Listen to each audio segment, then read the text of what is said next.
Good afternoon जी, good afternoon. क्या हाल चाल है जी? बढ़िया बढ़िया, थैंक यू सो मच। बैठो। हैं? अच्छा,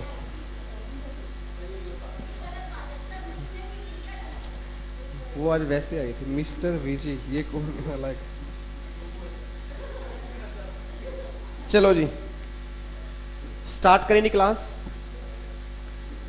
लास्ट क्लास में कोई डाउट जी? होमवर्क दिया था, बिल्कुल दिया था जी। हाँ जी, लास्ट क्लास में कोई भी डाउट जी? कोई डाउट तो नहीं है? पक्का पक्का? चलो जी, होमवर्क दिया था। एक तो पहले वो देखना है मुझे, और जो कंपनी की टैक्सेशन है वो हमें स्टार्ट करनी है। ठीक है जी, पहले तो मुझे इतना बताओ, होमवर्क दिया क्या था? कोई नोटबुक देता? बस बस एक ही चाहिए जी। लो जी, होमवर्क के अंदर मैंने दिया था एसएससी रेजिडेंशियल स्टेटस, फिर बताया था एज थी, टोटल इनकम थी, आपने निकाला होगा टैक्स। ठीक है जी, पहले यहां पर mister A, mister B and then mister C. फिर यहां पर था एबीसी लिमिटेड, इंडियन कंपनी है, स्मॉल कंपनी है। फिर आपका था पीक्यूआर लिमिटेड, इंडियन कंपनी है और क्या है, लार्ज कंपनी है। फिर आपका था वोडाफोन, वोडाफोन आपकी फॉरेन कंपनी है। अच्छा, फिर इनकी एज ये थे आर, आर था, एनआर था। एज आपकी थी 59, एज 61 थी, एज आपकी 81 थी। यहाँ पर इनकम जो है 12,52,40,000। यहाँ पर इनकम है 1,03,00,000, 50,20,000, 1,01,00,000, फिर 10,01,00,000, और फिर ये था 1,01,00,000। लो जी, बताओ जी, इसका आपने क्या क्या घर में टैक्स निकाला है? पहले का इस बच्चे ने आंसर लिखा हुआ है 1583868। हाँ जी, इसके अलावा किसी का आंसर तो नहीं है? चलो, सेकंड का आंसर लिखा हुआ है 3468,400। इसके अलावा किसी का आंसर नहीं है। तीसरे का बच्चे ने आंसर लिखा हुआ है 1385,800। हाँ जी, इसके अलावा किसी का आंसर सेम आ रहा है? पक्का पक्का? चलो जी, अगले का फिर आंसर बच्चे ने लिखा हुआ है 27,04,000। हाँ जी, सबका सेम आ रहा है? पक्का पक्का? अगले का फिर आंसर लिखा हुआ है 33,488,000। ये आंसर लिखा है 3,34,34,88,000। किसी का भी आंसर और नहीं है? अलग आंसर है ना? हाँ बताओ बताओ। 31, 30, 4,000। चलो 4,000। इसके अलावा किसी का आंसर जी? चलो जी, अगले का फिर बच्चे ने लिखा है 42 लाख, नहीं 42 लाख, हाँ 42,64,000। इसके अलावा किसी का आंसर? 41 लाख 43, 43,47,200, इसके अलावा किसी का आंसर ही? 10 करोड़ 1 लाख पे, 10 करोड़ पे निकाला आपने? ये वाला, ये वाला वोडाफोन वाला, वोडाफोन वाला। चलो वो भी बता दो, फिर वो करना तो है हमें। 42,53,6,000, मतलब 4,25,36,000। ठीक है जी, चलो पहले तो इसके बताओ जी, इसके अलावा किसी का आंसर तो नहीं है? पहले तो इतना बताओ, ये तीनों आंसर किन किन के हैं? ये तीनों आंसर किन किन के हैं? ऑलमोस्ट सबके हैं। तो अब ये तीनों करवाऊं या ना करवाऊं? पक्का? आंसर सबके सेम आ रहे हैं? कोई दिक्कत वाली बात तो नहीं है? जिसको भी डाउट्स होगा ना, फिर भी अगर ये आंसर आपका मेरे ख्याल से नहीं आ रहा क्योंकि आप आए नहीं थे क्लास में, डाउट्स अगर होगा तो फिर वो क्लास के बाद पूछ लेना। ठीक है जी, क्योंकि बाकी सबके सेम आ रहे हैं। अगर किसी का और का अलग आ रहा है मुझे भी बता दो, मैं दोबारा करवा दूंगा जी। सबका सेम आ रहा है, पक्का पक्का। चलो इसका आंसर 27,04,000। किन किन का आंसर है 27,4? 27,4। हाँ नहीं, वहां बच्चा बैठा है, करा नहीं क्यों? उसके बाद फिर तबीयत खराब होगी।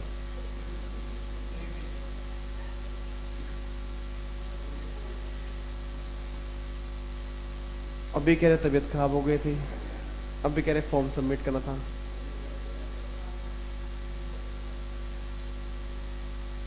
अभी कह रहे कॉलेज चला गया था। अच्छा मतलब नहीं किया ना, चलो।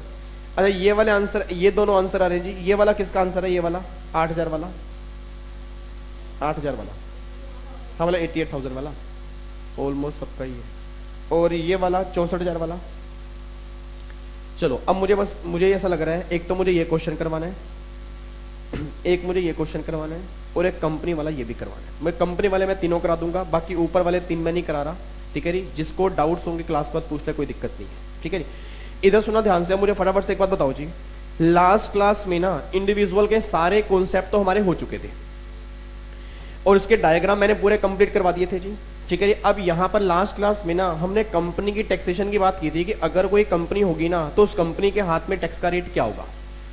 इधर सुना ध्यान से। अब अगर मैं कंपनी की बात करता हूँ ना, तो कंपनी वाले केस के अंदर मैंने कहा था 2 केस होते हैं, या तो कोई कंपनी आपकी होती है इंडियन, या कोई कंपनी होती है फॉरेन कंपनी। अच्छा आपने बस सोच के बताना, अगर कोई कंपनी इंडियन होगी ना उसके 2 केस होंगे, या तो वो कंपनी होगी छोटी कंपनी, या वो कंपनी होगी बड़ी कंपनी। अब अगर कोई कंपनी छोटी कंपनी है तो गवर्नमेंट ने कहा था उस पर रेट लगेगा 25%। अगर कोई कंपनी बड़ी कंपनी है वो क्या पे करेगी? 30% पे करेगी। और अगर कोई कंपनी फॉरेन कंपनी होगी वो हर केस में क्या पे करेगी? 40 पे करेगी। अब यहां पर मैंने कहा था कि कोई भी कंपनी छोटी कंपनी या बड़ी कंपनी कब बनेगी? अगर उसकी टर्नओवर जो होगी ना वो 250 करोड़ रुपए तक होगी तो वो कंपनी छोटी है। अच्छा 250 करोड़ रुपए जो मेरे को टर्नओवर चेक करनी है, वो चेक करनी किस ईयर की है? 16-17 की। इट मीन्स अगर तुम्हारी 16-17 में टर्नओवर इतनी होगी तो गवर्नमेंट ने क्या बोला? 18-19 की इनकम रेट लगेगा 25%। और अगर तुम्हारी इस साल की टर्नओवर 250 करोड़ से ऊपर है फिर क्या होगा? 18-19 की इनकम रेट क्या लगेगा? 30% लगेगा। और फॉरेन कंपनी चाहे वो छोटी है चाहे वो बड़ी है, हर केस में क्या लगेगा? 40 लगेगा। फिर मैंने कहा था जो भी आपके टैक्स के रेट होंगे ना, सरचार्ज कितना होगा? या तो 7 या 12, या क्या होगा 2 और 5। अच्छा 7-12 किस केस में होगा? अगर इनकम 1 करोड़ से ऊपर है, 10 करोड़ तक है तो कितना लगेगा? 7 और 2। और अगर इनकम 10 करोड़ से भी ऊपर है तो कितना लगेगा? 12 और 5। ये सारे पॉइंट हमने किए थे। फिर मैंने कहा था आपका जो हर केस में सेस जो होगा ना वो 4% तो हर केस में एप्लीकेबल होगा, चाहे वो कोई भी केस हो, ठीक है। ये सारे पॉइंट हमने कल की क्लास में नोटिंग कर लिए थे। इधर सुना ध्यान से, कहना क्या चाह रहा हूं। अब अगर मैं यहां पर कंपनी की बात करता हूं ना, अब मैंने कंपनी के आपको 2 केस बताए हैं। या तो मैंने कह रही कंपनी आपकी छोटी होती है, मतलब या तो कंपनी होगी इंडियन या वो होगी फॉरेन। इस फॉरेन इंडियन के 2 केस होंगे, या तो वो कंपनी होगी स्मॉल या वो कंपनी होगी बिग। अब मुद्दा ये निकल कर आ रहा है कि अगर कोई कंपनी छोटी कंपनी है या अगर कोई कंपनी बड़ी कंपनी है तो गवर्नमेंट ने क्या बोला? इन दोनों केस में टैक्स के रेट आपके अलग होंगे।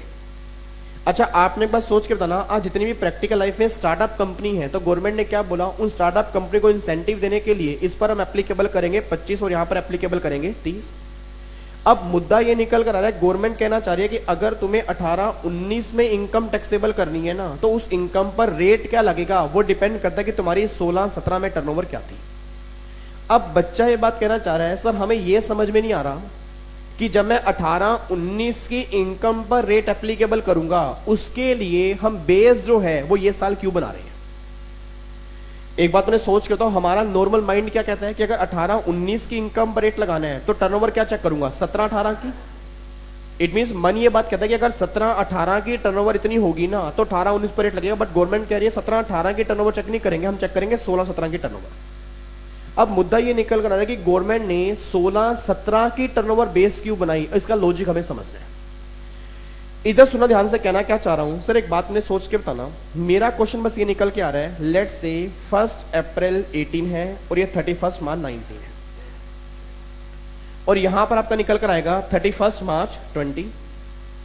अब मैंने पहले भी कहा था कि आपके एग्जाम के लिए जो प्रीवियस ईयर एप्लीकेबल होगा ना दैट इज 18-19, असेसमेंट ईयर होगा 19-20।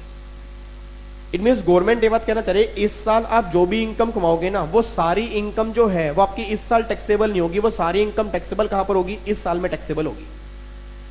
अच्छा, अगर मुझे इस साल की इनकम पर इस साल टैक्स पे करना है तो किस रेट से पे करना है, तो गवर्नमेंट ने क्या बोला कि इस कंपनी की 16-17 की टर्नओवर चेक करो। इट मींस अगर ये कंपनी 16-17 में 250 करोड़ रुपए तक की टर्नओवर रखती होगी ना, तो वो इस साल टैक्स पे करेगी 25% से। और अगर मान लो उसकी 16-17 में टर्नओवर 250 करोड़ से ऊपर होगी तो वो इस साल पे करेगी 30% से। इट मींस कहना क्या चाह रहा हूं, इस साल की इनकम पर इस साल क्या रेट लगेगा वो डिपेंड करेगा 16-17 के टर्नओवर पर। अब सबसे बड़ा मुद्दा क्या निकल कर आ रहा है कि इस साल की इनकम पर इस साल क्या रेट लगेगा, वो गवर्नमेंट ने इस ईयर पर डिसाइड क्यों किया, क्वेश्चन बस ये है। इसके लिए मैं आपको एग्जांपल देता हूं, एक बात मैंने सोच के बताओ सर, प्रैक्टिकल लाइफ में किस किसने सुना है कि लोग इनकम टैक्स की रिटर्न फाइल करते हैं? ऑलमोस्ट सब नहीं सुना है। एक बात मैंने सोच के बताना सर, अगर मैं इनकम टैक्स की रिटर्न की बात करूंगा ना, तो ध्यान सुनना, मेरा क्वेश्चन बस ये निकल के आ रहा है, लेट्स से मान लो ये प्रीवियस ईयर है, ये असेसमेंट ईयर है। अब सोच के बोला, जब प्रीवियस ईयर की इनकम पर हम असेसमेंट ईयर में टैक्स पे करेंगे तो रिटर्न का फाइल करेंगे प्रीवियस में, असेसमेंट में ऑब्वियस सी बात है कि जब मैंने इस इनकम पर यहां पर टैक्स पे करना है तो रिटर्न भी मेरी कहां जाएगी, असेसमेंट ईयर में। अब बच्चा ये बात कहता है सर, जब हम असेसमेंट ईयर में रिटर्न फाइल करेंगे तो उसकी ड्यू डेट क्या होगी, तो गवर्नमेंट ये बात कहते हैं कि रिटर्न फाइल करने की ना 2 डेट होती है, या तो डेट होगी 31 जुलाई और या वो डेट होगी 30 सितंबर। इट मींस अगर तुम कंपनी हो या तुम्हारा ऑडिट कंपलसरी है तो डेट 30 सितंबर है, और अगर तुम्हारा ऑडिट कंपलसरी नहीं है ना तो हर केस में कितनी है, 31 जुलाई। अब सोच के बोला सर, अगर मैं अपनी बात करूंगा तो मेरे केस में रिटर्न की डेट क्या होगी, 31 जुलाई है। बट अगर मैं रिलायंस कंपनी की बात करूंगा, टाटा की बात करूंगा, जितनी भी बड़ी बड़ी कंपनी है, हर कंपनी की रिटर्न कब जाती है, 30 सितंबर, या जिनका ऑडिट कंपलसरी होगा उनकी कब जाएगी, 30 सितंबर। अच्छा, मन में एक डाउट ही आ रहा है सर, ऑडिट करवाना कब कंपलसरी है, तो गवर्नमेंट ने बोला जिनकी टर्नओवर 1 करोड़ से ऊपर होती है ना एक साल की, उनका ऑडिट कंपलसरी होता है। और अगर वो बिजनेसमैन है, उनकी टर्नओवर 50 लाख से ऊपर है तो उनका ऑडिट कंपलसरी है, मतलब प्रोफेशनल है, सॉरी। तो बिजनेसमैन की लिमिट 1 करोड़ है, प्रोफेशनल की लिमिट 50 लाख है। अब सोच के बोला सर, मेरी पूरे साल में ना, मैं चाहे जितना मर्जी करूं, मेरे पूरे साल में 50 लाख की टर्नओवर नहीं होती। अब अगर मेरी पूरे साल में 50 लाख की टर्नओवर नहीं है तो क्या मैं ऑडिट के दायरे में आऊंगा, नहीं, तो रिटर्न कब फाइल करूंगा, 31 जुलाई। बट जितने बड़े बड़े फॉर एग्जांपल मान लो प्रोफेशनल हैं, जिनकी खुद की प्रैक्टिसिंग फर्म है, या जो बहुत बड़े बड़े लोग हैं, अगर उनकी टर्नओवर पूरे साल की 50 लाख से ऊपर है तो गवर्नमेंट ने क्या बोला, उन्हें ऑडिट करवाना कंपलसरी है। और हाँ, अगर आपके फादर की दुकान है, आपके फादर बिजनेसमैन है, तो उनकी लिमिट चेक करेंगे 1 करोड़। अब बच्चा कह रहा है सर, मेरे पापा की तो टर्नओवर 10-15 लाख रुपए है, तो गवर्नमेंट ने क्या बोला, आपके फादर को रिटर्न फाइल करनी है 31 जुलाई को। हाँ, अगर फादर की टर्नओवर 1 करोड़ से ऊपर है, ऑडिट करवाना है, फिर रिटर्न फाइल कब करेंगे, 30 सितंबर को। अब मैं ऐसा क्यों बता रहा हूं, इसका लॉजिक सुनो ध्यान से। एक बात मैंने सोच के बताना सर, ये आपका प्रीवियस ईयर है 16-17, ये आपका 17-18 है, ये आपका 18-19 है, और ये आपका 19-20 है। अब गवर्नमेंट ने क्या बोला, गवर्नमेंट ने बोला भाई इस ईयर में जो भी तुम इनकम कमाओगे ना, वो इनकम टैक्सेबल होगी इस साल। और जब वो इनकम पर तुम इस साल टैक्स पे करोगे तो उसका रेट कौन सा लगेगा, वो डिपेंड करेगा इस साल तुम्हारी टर्नओवर क्या थी। इट मींस अगर इस साल की टर्नओवर 250 करोड़ रुपए तक थी, फिर तो यहां पर रेट लगा देना 25, और अगर यहां 250 करोड़ से ऊपर होगी फिर यहां लगा देना 30। अब बच्चा ये बात कह रहा है सर, इस साल की इनकम पर इस साल की टर्नओवर चेक करनी है, हमारे हिसाब से दोनों टर्नओवर चेक होनी चाहिए थी इस साल की। अब गवर्नमेंट ने इस साल की क्यों की वो हमें समझ में नहीं आया, इसका लॉजिक मैं आपको बताने जा रहा हूं। इधर सुना, एक बात मैं सोच के बताऊं सर, मेरा क्वेश्चन बस ये निकल के आ रहा है 16-17, 17-18, 18-19, 19-20। कोई बताएगा 16-17, 18, 19, 20, 16-17 की आपने रिटर्न कब फाइल करनी है, 17-18 में, 17-18 की कब फाइल करनी है, 18-19 में, 18-19 की कब फाइल करनी है, 19-20। इसमें कोई दिक्कत तो नहीं है। अब सोच समझ के अगर आप फाइनेंस मिनिस्टर होते तो आपको दिक्कत क्या आती। इट मींस अगर आप लॉ में ये लिख देते कि इस साल की इनकम पर क्या रेट लगेगा, वो डिपेंड करेगा इस साल के टर्नओवर पर। तो दिक्कत पता है क्या थी, इस साल की रिटर्न अभी यहां जानी है, और अगर मैं लो में ये लिख डालता कि 18-19 की इनकम पर रेट क्या लगेगा, वो 17-18 की टर्नओवर के ऊपर बेस है, तो एक कंपनी क्या करती, जब रिटर्न फाइल करती ना, अपनी टर्नओवर मैनिपुलेट कर लेती। क्योंकि सोच के बोला सर, अगर गवर्नमेंट ये लिख दे कि इस साल की इनकम पर रेट क्या लगेगा, वो डिपेंड करेगा इस साल की टर्नओवर पर। अब ये साल मेरा खत्म हो चुका है, ये साल मेरा खत्म हो चुका है, बट सोच के बताना इसकी रिटर्न अब यहां पर जानी है, और जब मैं यहां पर रिटर्न फाइल करूंगा और मुझे पता है कि जितनी मैं टर्नओवर दिखाऊंगा ना, उसके बेस पर मेरा रेट फिक्स हो जाएगा। तो जब मैं रिटर्न फाइल करूंगा, सोच के बोला, जब मैं रिटर्न फाइल करूंगा तो क्या मैं इस साल की टर्नओवर को मैनिपुलेट कर सकता हूं, नहीं कर सकता? यस या नो? यस, क्योंकि मुझे रिटर्न फाइल करनी है। अब गवर्नमेंट को ना ये दिक्कत थी कि अगर हम इसको बेस बना लें तो दिक्कत क्या आएगी, कंपनी क्या होगी, जब भी रिटर्न फाइल करेगी ना, वो इसकी टर्नओवर को मैनिपुलेट कर लेगी, और जैसे ही वो टर्नओवर मैनिपुलेट करेगी तो वो रेट क्या ले जाएगी, 25%। इट मींस फिर तो प्रैक्टिकली हर केस में कंपनी जब भी रिटर्न फाइल करेगी अपनी टर्नओवर 250 करोड़ से कम ही दिखाएगी, और अगर वो टर्नओवर कम दिखाएगी, जो बड़ी बड़ी कंपनी है, जो बड़ी बड़ी कंपनी है वो तो फंस जाएंगी, बट जो छोटी मोटी कंपनी है वो सारी बच जाएंगी। तो गवर्नमेंट ने क्या बोला, हमें एक ऐसा साल चाहिए जो पूरा क्लोज हो चुका है। इट मींस जिसकी रिटर्न भी जा चुकी है, जिसका सब कुछ हो चुका है, अगर उसकी टर्नओवर हम देखेंगे ना, फिर हम यहां पर डिसाइड करेंगे। अब सोच के बोल देना सर, 16-17 की रिटर्न अभी जानी है या जा चुकी होगी, जा चुकी है, और अगर रिटर्न जा चुकी है तो गवर्नमेंट ने क्या बोला, अब तुम मैनिपुलेट करोगे ना, हम तुमसे क्वेश्चन पूछेंगे मैनिपुलेट क्यों कर रहे हो। बट दिक्कत क्या है, अगर मैं ये वाला साल बेस बनाता तो इसमें दिक्कत क्या है, ये वाला साल बेस बन तो जाता, बट जब मैं इसकी रिटर्न यहां फाइल करता तो मैं टर्नओवर मैनिपुलेट करने की कोशिश करता, और अगर मैनिपुलेट करता फिर दिक्कत क्या आती, 30 से 25 हो जाता। सर आपको देखने में लग रहा है 5%, एक कंपनी की करोड़ों रुपए की इनकम होती है, उसका 5% निकाल लो आप। इट मींस गवर्नमेंट ये बात कहना चाह रही है, भैया छोटी मोटी बात नहीं है, तुम्हारे लिए 5% है वो। बट ध्यान सुनना, अगर एक कंपनी की 50 लाख भी इनकम है, सर 50 लाख का 5% निकालूंगा, 2.5 लाख का टैक्स मारा गया। इट मींस गवर्नमेंट करे भैया ऐसे नहीं होगा। इट मींस अगर हम तुम्हें फायदा दे रहे हैं तो हम टर्नओवर ऐसे साल की चेक करेंगे जो पूरा क्लोज हो चुका है। तो इसलिए गवर्नमेंट ने क्या किया, इसलिए गवर्नमेंट ने क्या बोला कि 18-19 की इनकम पर रेट क्या लगेगा, वो 17-18 पर बेस नहीं, वो 16-17 पर बेस है। अब अपने आप बोल देना, मैं वही उस पर आ रहा हूं, अब अपने आप बोल देना, अपने आप बोल देना, जिनके एग्जाम अब जून में है, सॉरी मई में होंगे, अगली बार, अभी तो मई है, नवंबर है, फिर मई आएगा। अब मई में अभी तो हमारे एग्जाम के लिए प्रीवियस ईयर कौन सा आना है, 18-19, उनके लिए कौन सा आएगा, 19-20। अब सोच के बोल देना, जब 19-20 की मैं बात करूंगा तो प्रीवियस ईयर 16-17 या 17-18, 17-18 हो जाए। हर साल ऐसे चल रहा है, हर साल ऐसे है। अब जिनके एग्जाम अभी तो मई आना ना, जिनके एग्जाम नवंबर में थे, अगर किसी की दोस्त के नवंबर में एग्जाम दिए होंगे ना, उनसे पूछ लेना, उसमें पता क्या लिखा था, उसमें लिखा था प्रीवियस ईयर 15-16। 15-16 क्यों लिखा था, क्योंकि उनके एग्जाम के लिए एप्लीकेबल 17-18 था। तो बस ये ध्यान रखना कि जो भी हमारे एग्जाम में प्रीवियस रहता है ना, उसका पिछला साल छोड़कर उससे पिछले साल की टर्नओवर चेक करनी है। क्योंकि गवर्नमेंट, सर मैं आपको दोबारा लॉजिक बोल रहा हूं, रटना मत, क्योंकि गवर्नमेंट इस साल की चेक इसलिए नहीं करवाना चाह रही क्योंकि उसकी रिटर्न अभी जानी है, और अगर रिटर्न जानी है, बच्चा कहता है सर गवर्नमेंट पकड़ ले, आप सोचो सर गवर्नमेंट कितने केस पकड़ ले। इट मींस गवर्नमेंट ने बात कहते हैं हमारे पास इतना टाइम नहीं है भाई, डिपार्टमेंट का ऑफिसर बैठेगा तुम्हारी रिटर्न चेक करेगा। गवर्नमेंट करिए भैया हम ऐसा काम कर देंगे कि हम चेकिंग ही ना कर पाए, क्योंकि जिसकी रिटर्न ही जा चुकी है अब तुम मैनिपुलेट कैसे करोगे। एक बच्चा मुझे बोल पड़ा जिसको थोड़ी बहुत नॉलेज थी, सर रिटर्न रिवाइज कर देंगे, चलो कर दो। अब जब तुम रिटर्न रिवाइज करोगे, सोच के बोलना क्या इंडिया की सारी कंपनी करेंगे या कुछ कंपनी करेंगी, कुछ कंपनी, और जब वो कुछ कंपनी रिटर्न रिवाइज करेंगी तो गवर्नमेंट एक्शन ले लेगी, हाँ भाई रिवाइज क्यों कर रहे हो। इट मींस पहले तुमने टर्नओवर इतनी दिखाई, अब टर्नओवर कम दिखा रहे हो ना, दिखाओ टर्नओवर कम कैसे हुई है। और सोच के बोला अगर मैं 17-18 ही बेस बनाता तो सारी कंपनी रिटर्न ही ऐसे फाइल करती कि टर्नओवर कम हो जाती। तो गवर्नमेंट ने क्या बोला कि भैया अगर तुम्हें 25% दे रहे हैं ना, तो हम टर्नओवर उस साल की चेक करेंगे जो पूरा क्लोज हो चुका है। तो सिंपल से एक बात ध्यान रखना कि जब भी आपके एग्जाम में क्वेश्चन बनेगा कि 19-20 असेसमेंट ईयर 19-20 असेसमेंट ईयर पर टैक्स निकालो, इस साल की इनकम पर तो गलती से भी टर्नओवर 17-18 की चेक मत करना, 16-17 की।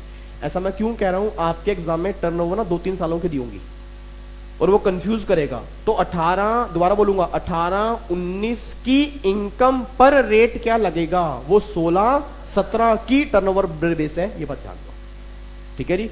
और हाँ, जिनके एग्जाम अगली मई में होंगे तो उनके लिए क्या बन जाएगा 17-18, और जिनके एग्जाम पिछली नवंबर में थे उनके लिए क्या था 15-16, बट वो हमारे किसी काम का नहीं है। मैं ये मान रहा हूं कि सबके एग्जाम नवंबर में है, तो हमारे एग्जाम के लिए प्रीवियस ईयर 16-17 रेलिवेंट है, बस ये बात ध्यान दो, ठीक है जी। तो जो मैंने क्वेश्चन दिया था ना कल आपको, वहां लिख दिया था स्मॉल कंपनी। अब फटाफट से बोल देना, स्मॉल कंपनी का मतलब जिसकी टर्नओवर कितनी होनी चाहिए, 250 करोड़ रुपए तक, किस ईयर की, 16-17 की। और 16-17 की ही गवर्नमेंट ने क्यों ली, इसका लॉजिक मैंने आपको बता दिया, क्योंकि अगर वो 17-18 की लेते, मैनिपुलेशन की दिक्कत थी, मैनिपुलेशन ना हो इसलिए गवर्नमेंट ने क्या कर दिया, 16-17 के टर्नओवर उठा दी, ठीक है जी। अच्छा, अब एक बात मुझे और सोच के बताओ,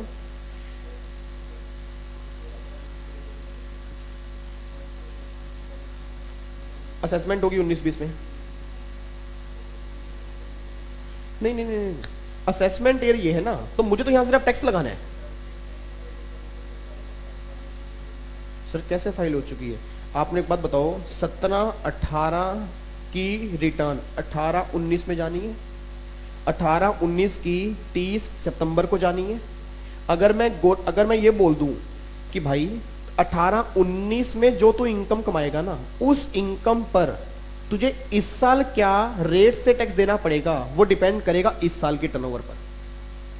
तो सोच के बोलना, जब ये आदमी इस साल की 30 सितंबर को रिटर्न फाइल करेगा, तो क्या ये अपनी टर्नओवर मैनिपुलेट कर लेगा, नहीं कर लेगा, कर लेगा।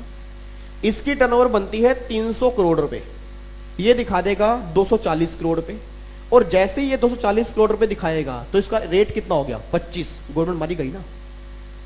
तो गवर्नमेंट ये बात कहना चाह रही है, भैया हमें एक ऐसा साल चाहिए जो पूरा क्लोज हो चुका है, दैट इज 16-17।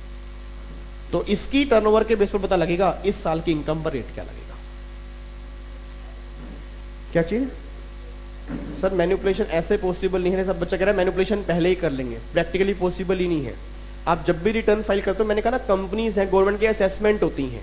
अब सोच के बोला, आज जितनी भी मेनली ये बेनिफिट नॉर्मली गवर्नमेंट किसके लिए लेकर आई है, जितनी नई नई कंपनी खुल रही है, स्टार्टअप कंपनीज हैं, मेन गवर्नमेंट ये बात चाहती है कि भैया जो भी स्टार्टअप कंपनीज है ना, वो ये इंसेंटिव ले, क्योंकि हमें इंडिया में कंपनी खोलनी है, ठीक है जी। तभी ध्यान रखना, हमें गवर्नमेंट से देखना बस 16-17 की टर्नओवर कितनी है, उसकी टर्नओवर के बेस पर हम डिसाइड क्या करेंगे, 18-19 की इनकम पर रेट क्या लगेगा, बस ये बात ध्यान देना, ठीक है जी। तो ऐसा करो, जो कल आपने क्वेश्चन किए थे ना, उसके बाद मतलब क्वेश्चन लिखे थे उसके बाद लिखो एक बार।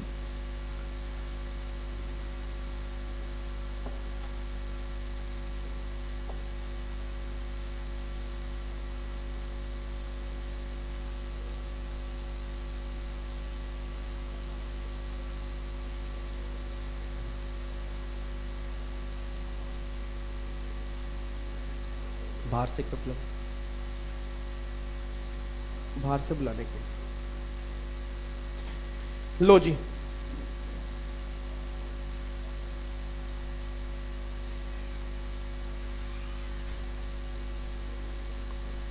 लिखो नहीं यहाँ पे,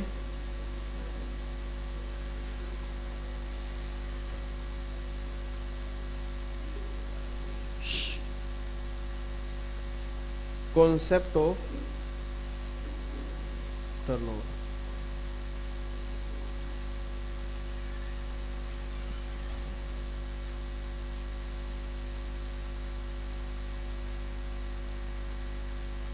लिखो नहीं, शांत हो जाओ, इतनी बातें कहां से लाते हो आप, घर से हैं? नहीं, सबको वैसे ही बोल रहा हूं, टैलेंट है, कला है।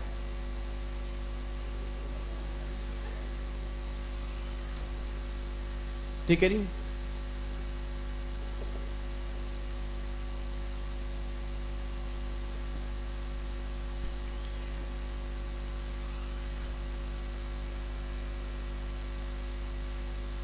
ये मेरा है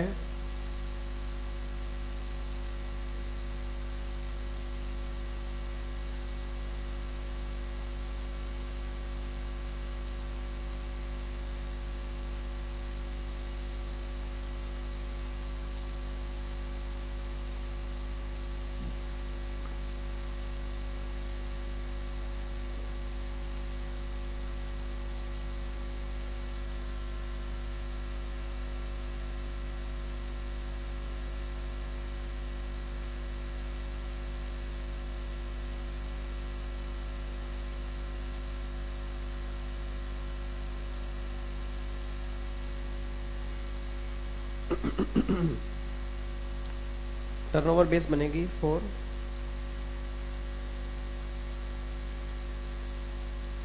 इनकम अराइज इन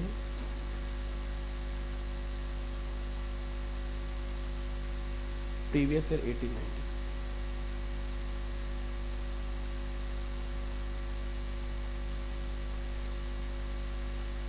इसकी टर्नओवर जो है नोट रेलिवेंट फॉर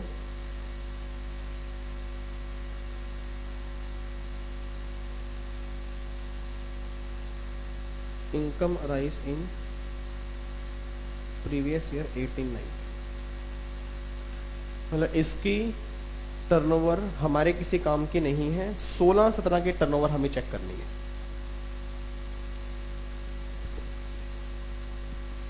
ठीक है,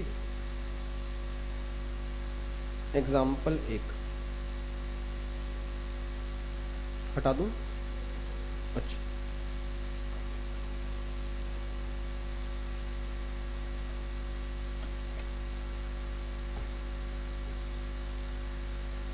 जीएसटी का टेस्ट कब देना है जी?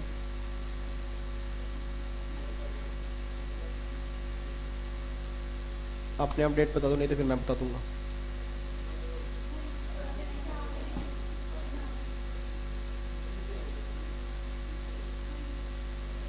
हाँ जी, ट्यूसडे ठीक है। ऐसे तो मेरे ख्याल से करते करते आप पूरा महीना निकाल दोगे।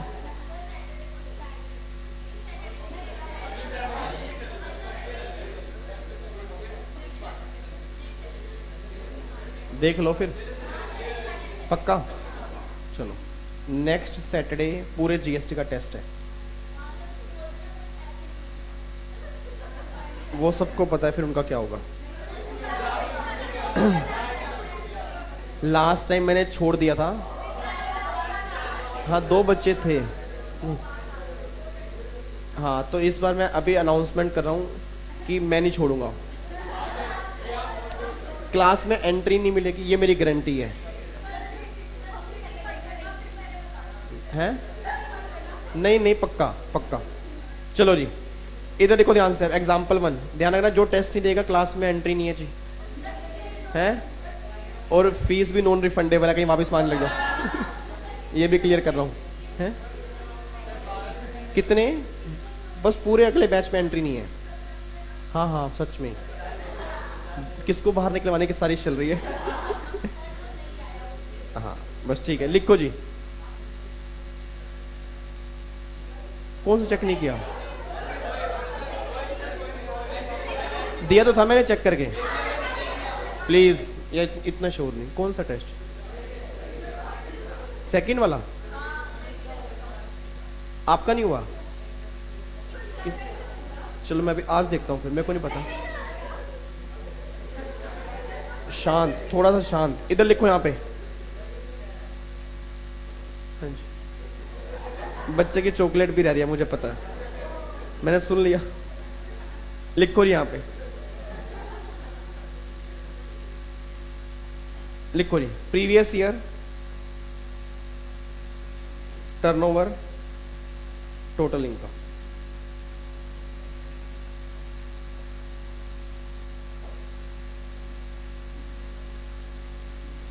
प्लीज 15-16, 16-17,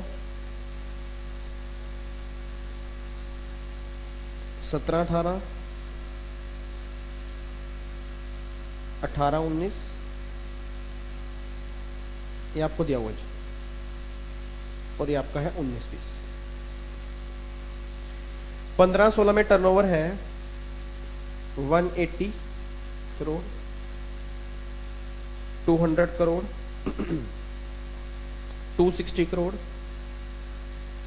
280 करोड़। यहां इनकम थी आपकी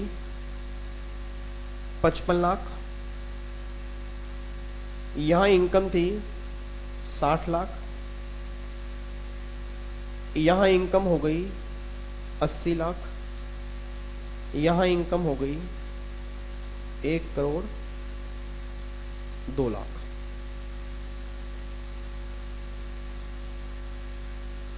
ठीक है, अब आपको ये बताना है इस इनकम पर रेट क्या लगेगा। हाँ जी बताओ, जब मैं असेसमेंट ईयर 1920 में इस इनकम पर टैक्स दूंगा तो किस रेट से दूंगा, 25 या 30? हाँ जी बोलो फटाफट से जी, 25 या 30? बट टर्नओवर 250 से ऊपर है। हाँ जी, ये साल है 16-17, तो ये साल मेरे किसी काम का नहीं है। ठीक है जी, तो आपको बेस बनाना है ये वाला साल। लो जी, ये वाला साल बेस बनेगा जी आपका।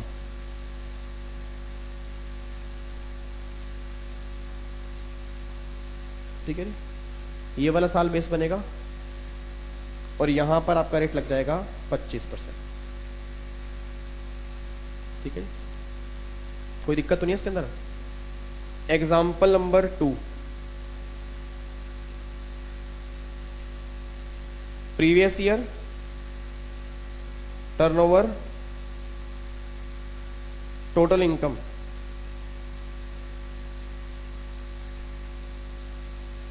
पंद्रह 16, 16-17, 17-18, 18-19, 19-20।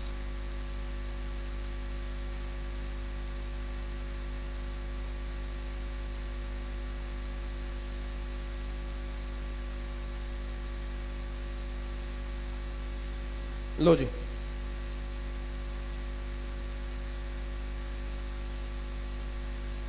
यहां पर है मान लो 190 करोड़, 255 करोड़, 240 करोड़, 220 करोड़। यहां पर इनकम है 70 लाख, 90 लाख, 80 लाख और 75 लाख। बताओ जी, इस 75 लाख पर मुझे टैक्स देना है किस रेट से, 25 या 30? 30। लो जी, ये आपके टर्नओवर 250 से ज़्यादा है।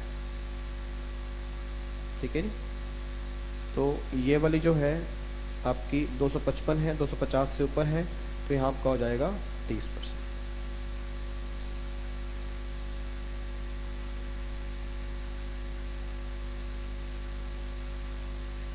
ठीक है जी, कोई दिक्कत तो नहीं है। और लिखो example 3।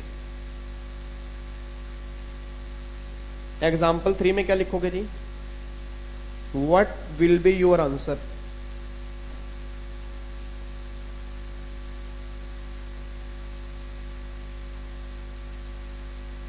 If company is foreign company instead of Indian company। हाँ जी, तो क्या था फिर, 40% इन ऑल केसेस, मतलब कोई छोटी कंपनी कोई बड़ी कंपनी, हर केस में 40% है। ठीक है जी, तो इस तरह से आपको टैक्स निकालना पड़ेगा। तो जब भी आपको टर्नओवर दी होगी ना, बस ये ध्यान रखना कि आपको टर्नओवर 16-17 की चेक करनी है, बस ये बात ध्यान देना।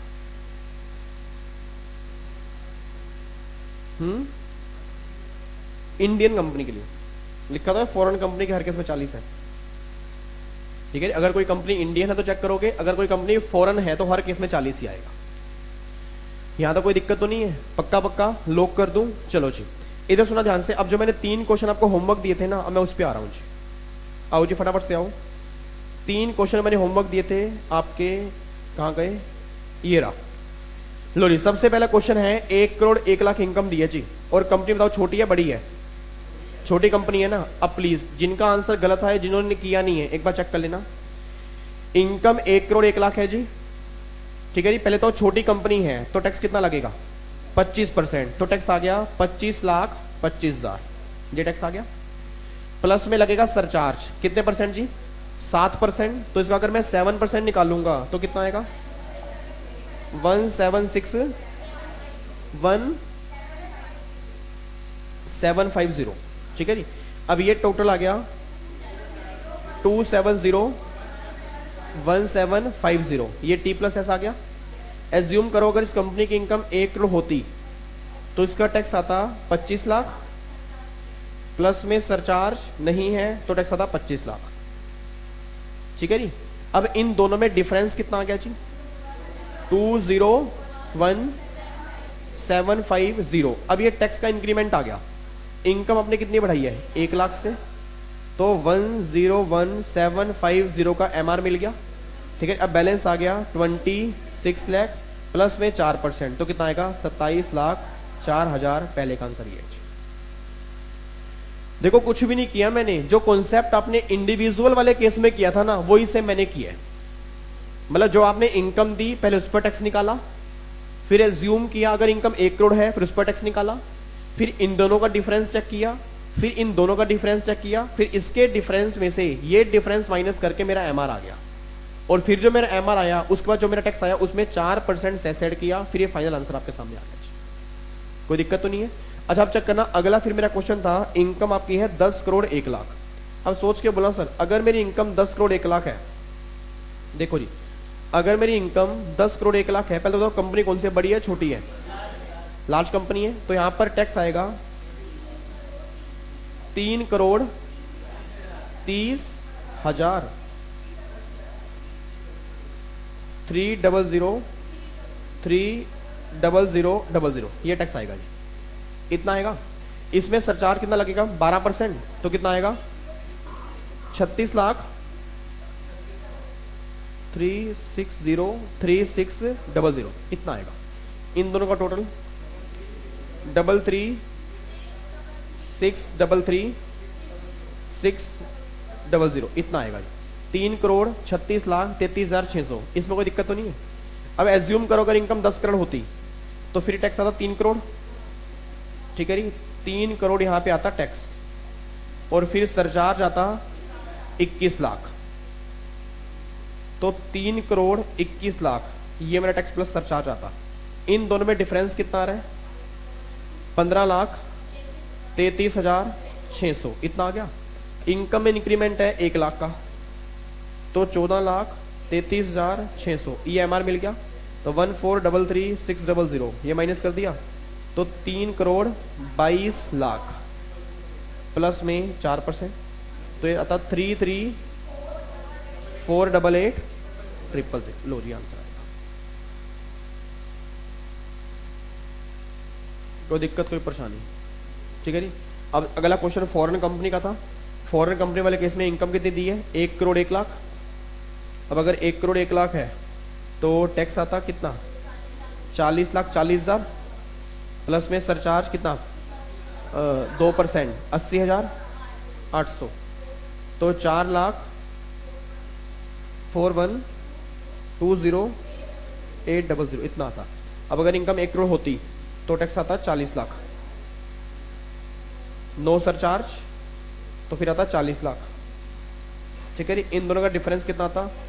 1,20,800। इनकम बढ़ाई है 1 लाख से, तो 20,800 का एमआर, ये एमआर आ गया, तो 20,800 माइनस कर दो तो 41 लाख, प्लस में 4%, तो कितना आएगा? 1,426,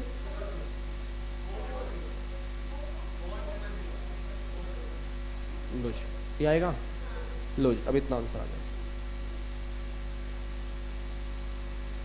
कोई दिक्कत कोई परेशानी प्लीज पूछ लो जी। कोई दिक्कत तो नहीं है? पक्का पक्का। अब लास्ट क्वेश्चन बस फटाफट से को सोल्व कर लो। अगर इनकम 1 करोड़ 1 लाख की जगह लिखो इनकम है 10 करोड़ 1 लाख, फॉरेन कंपनी है,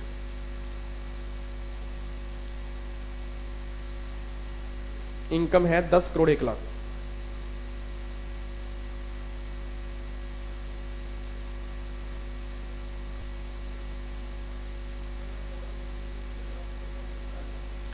क्योंकि रेट ज़्यादा है 40%, रेट 10% ज़्यादा हो गया ना, वो इनकम पे है ये टैक्स पे है। गवर्नमेंट ने बहुत क्लेवर मूव ले लिया। वहां बढ़ा दिया इनकम पे टैक्स ज्यादा, यहां सरचार्ज कम कर दिया जो टैक्स पे है।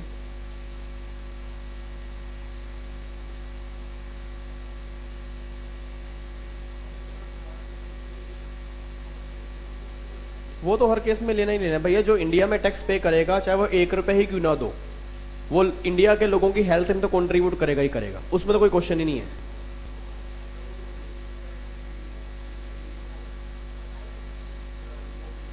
हाँ तो आप इंडिया में मत करो काम। आप मेरे बताओ, अमेजोन है, अमेजोन के कितने लाखों कस्टमर इंडियंस हैं। अगर वो 4% के चक्कर में मैं ये बोल दूं कि आपको 4% नहीं देना, काम मत करो, उसकी सबसे बड़ी मार्केट ही खत्म हो रही है। और इवन पहले एक जमाना था कि जब लोग इंडिया में आना नहीं चाहते थे, आज लोग इंडिया में खुद आना चाहते हैं, क्योंकि हमारा कंजम्पशन बहुत ज्यादा है ना। आप चेक करो, आपके मोबाइल में अमेजोन पक्का होगा, अमेजोन, स्नैपडील, मिंत्रा, उसने पूरी मार्केट खत्म कर दी। आज जितने भी ईसीओ हैं, सारी मार्केट खत्म करने वाले हैं ही कौन? ईसीओ। तो कोई भी फॉरेन कंपनी कभी इंडिया से लड़ाई नहीं लेगी 4% के चक्कर में।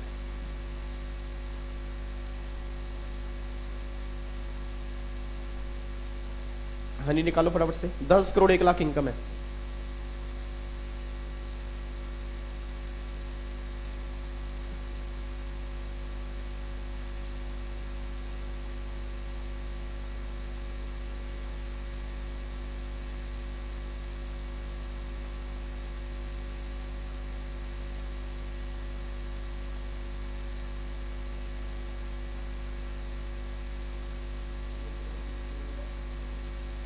फोर करोड़ 24 लाख 43,000 ईयर है।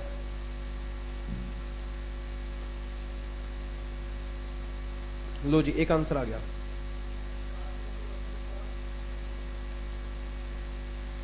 चार करोड़ 25,36,000 ईयर है। इट मीन्स 424 वाला गलत है।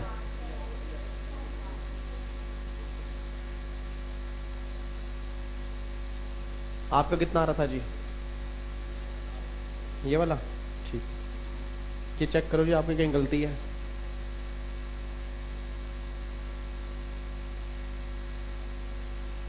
हाँ जी, सबका ही आ रहा है आंसर। लोग कर दो उसको। क्या गलती हुई थी? अच्छा, एमआर सही नहीं निकाला था।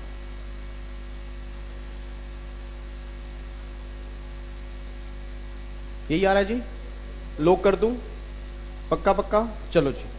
तो आपका आंसर निकल के आएगा, दोबारा बोल रहा हूं, 4,25,36,000। एक बार बता दो कैसे निकाला आपने? इनकम है 10 करोड़ 1 लाख, यहां पर टैक्स आएगा 400,400,000, ये आ गया। प्लस में सरचार्ज 5%, कितना? 200,200,000, तो टोटल आ गया 420,42,000, ये आ गया जी। अब एज्यूम करो अगर इनकम 10 करोड़ है, टैक्स आएगा 4 करोड़, प्लस में सरचार्ज कितना आएगा? 8 लाख। तो ये आएगा 4 करोड़ 8 लाख। डिफरेंस कितना आ गया? 12,42,000। ठीक है जी। तो उसके बाद 1 लाख की इनकम अपने बढ़ाई है, 11,42,000 का आ गया एमआर। ये एमआर आ गया। तो फिर 11,42 इसमें से माइनस करोगे, 40950, प्लस में 4%, टोटल कितना आ गया?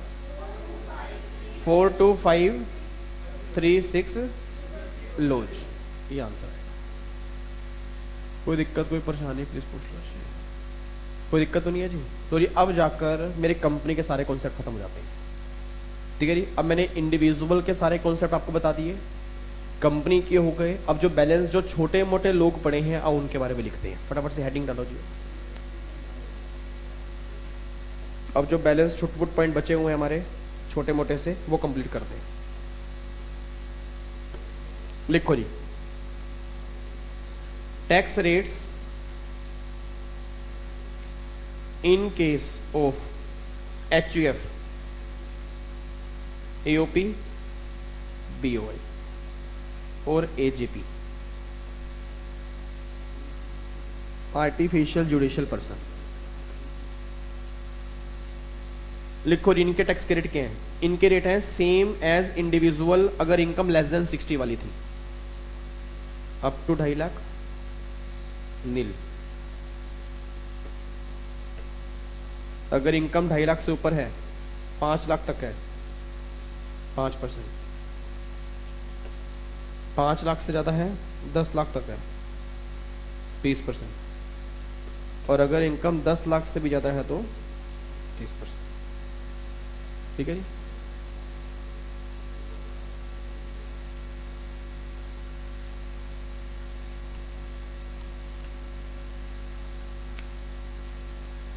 जो लेस देन 60 वाले में थे वही सेम है। ठीक है जी। आगे लिखो सरचार्ज।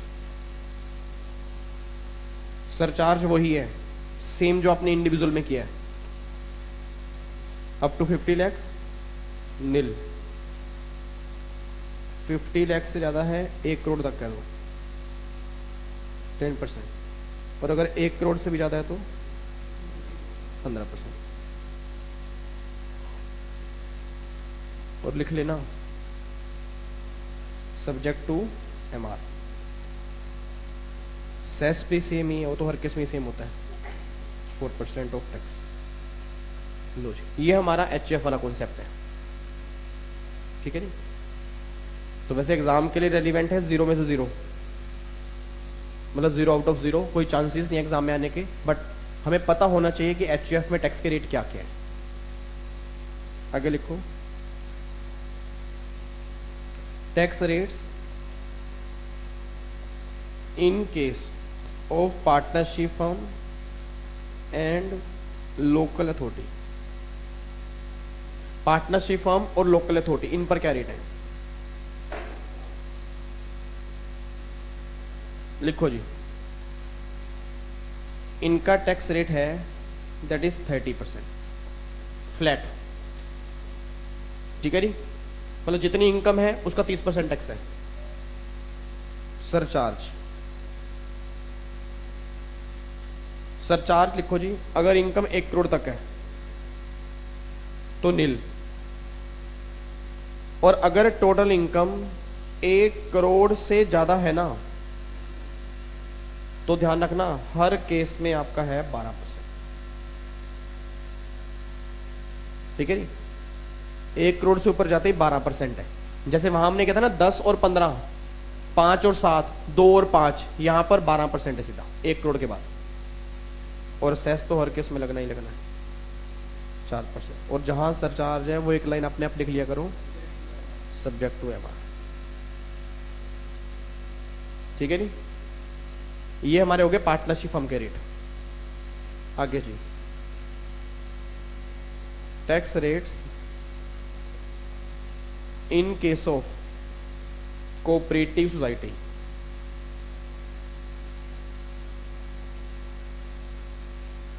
हाँ, क्या रेट है? अप टू 10,000 तो 10%। और अगर 10,000 से इनकम ज्यादा कमाई है, 20,000 तक है, तो 20%। और अगर 20,000 से भी ज्यादा इनकम है ना तो 30%। लो ये रेट है आपके 10, 20 और 30। मतलब एग्जम्पशन लिमिट यहां पर भी नहीं है, एग्जम्पशन लिमिट यहां पर भी नहीं है, क्योंकि अगर मेरी इनकम 10 लाख तक भी है तो भी गवर्नमेंट ने क्या बोला, 10% टैक्स है। एग्जम्पशन लिमिट यहां पर भी नहीं है।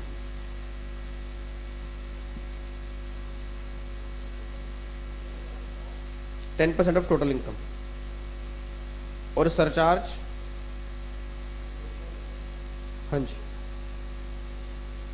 है कोऑपरेटिव सोसाइटी। नहीं नहीं नहीं, जितने भी सोसाइटीज होती है, मतलब गवर्नमेंट तो इनकम एग्जम्प्ट करती है उनकी, ये तो फिर भी टैक्स लगा दिया। फिर आगे लिखो सरचार्ज। सरचार्ज सेम है जो आपने पार्टनरशिप फर्म में की है। अगर टोटल इनकम 1 करोड़ तक है नील। और अगर टोटल इनकम 1 करोड़ से ऊपर है तो 12%, और सेस हर केस में 4%। लो जी, अब जाके हमारे सारे रेट हो चुके हैं जी, ठीक है जी। अब चाहे वो इंडिविजुअल है, चाहे वो एचयूएफ है, चाहे वो एओपी है, बीओआई है, कंपनी है, पार्टनरशिप है, सोसाइटी है, लोकल अथॉरिटी है, कोई भी है, सारे रेट मैंने आपको बता दिया कि हर किस पर्सन पर कौन कौन सा रेट है। अच्छा, आप में इसको बता सकता है, वैसे अगर मैं आपका माइंड चेक करूं, सरचार्ज की ना अभी तक वैसे हमने 3 कैटेगरी की है, अगर आपको ध्यान आ रहा हो, individual, HUF, AOP, BOI, AJP, इनमें अलग है, फिर कंपनी में अलग है, इनको छोड़कर सब लोगों में अलग है। Individual, HUF, AOP, BOI, AJP, उसमें क्या है, 50 लाख से 1 करोड़ तक 10, और 50 लाख से 1 करोड़ तक 10, और 1 करोड़ के बाद 15, ये सब में है। फिर कंपनी वाले केस में क्या था, कंपनी वाले केस में 1 करोड़ से 10 करोड़ 7 और 2, ठीक है जी, और 10 करोड़ से ऊपर 12 और 5, ये कंपनी है। और बाकी सब केस में 1 करोड़ के बाद 12%, ये फिक्स है। तो सर ये सिर्फ ये 3 केस बन रहे हैं, ध्यान रखना, जब भी क्वेश्चन बनेगा ना आपको सरचार्ज जरूर याद होनी चाहिए। 3 सरचार्ज कौन कौन से हैं, 3 केस हैं बस, individual, HUF, AOP, BOI, AJP अलग, कंपनी वाले केस अलग, और बाकी सब लोग अलग।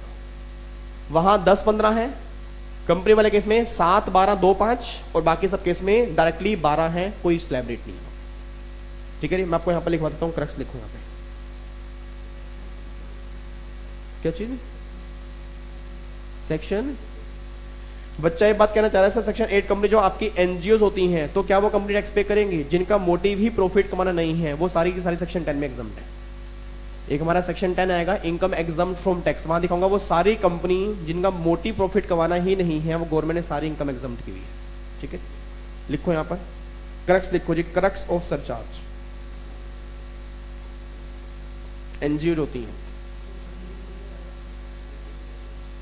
पतंजलि कंप्लीट एनजीओ नहीं है, पतंजलि का कुछ हिस्सा एनजीओ है, जो उसके बिजनेस एंटिटी है वो एनजीओ नहीं है। लिखो री क्रक्स ऑफ सरचार्ज। अब लिखो यहां पे, ये लिखो असेसी,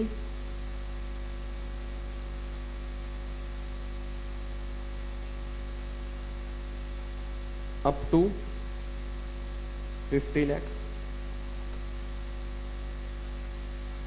50 लाख से ज्यादा है 1 करोड़ तक है,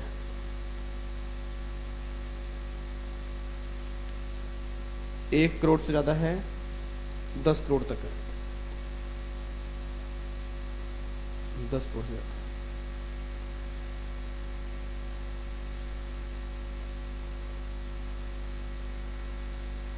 लो जी, individual, HUF, AOP, BOI, AJP,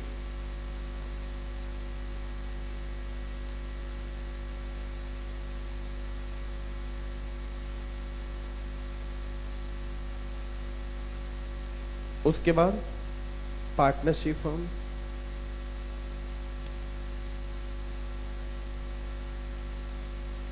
local authority, उसके बाद कोऑपरेटिव,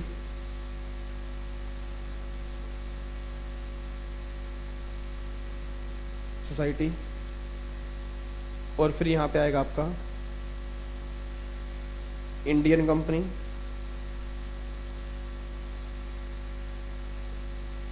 और फिर आएगा फॉरेन कंपनी। लो जी, अब बताओ फटाफट से क्या क्या रेट है सरचार्ज का। हाँ नहीं, 50 लाख तक तो हर केस में नहीं ले, किसी भी केस में है ही नहीं, ठीक है जी। 50 लाख से लेकर 1 करोड़ तक, इनमें कितना है, 10%, और पार्टनरशिप हमें कहीं पर भी नहीं है, ठीक है ना, क्योंकि 50 लाख के बाद वाला ओनली इन 4 केस में है बस। 1 करोड़ से 10 करोड़ तक, इसमें हो जाएगा 15, ठीक है जी, और इसमें 12, इसमें 12, इसमें 12, इसमें 7, और इसमें 2, 10 करोड़ के बाद यहाँ तो 15 ही रहेगा, यहाँ भी 15 रहेगा, यहाँ भी 15, पूरी 15 नहीं 12,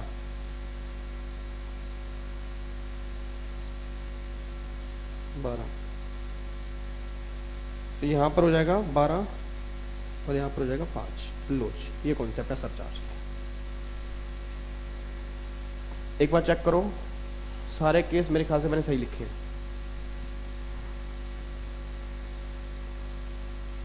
ठीक है, ये सरचार्ज की समरी टेबल है कि कहां कहां पर कितना कितना कैसे कैसे सरचार्ज लगाना है, मैंने आपको बता दिया जी। क्योंकि फॉरेन कंपनी का रेट 40% है।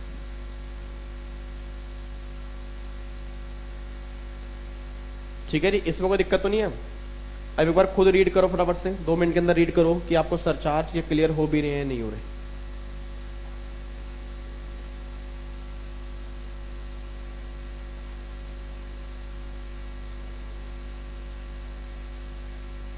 ठीक है जी, अब ये जहां पर आपने सरचार्ज लगाया ना, इसको ऐसे कंबाइन करके लिख लेना,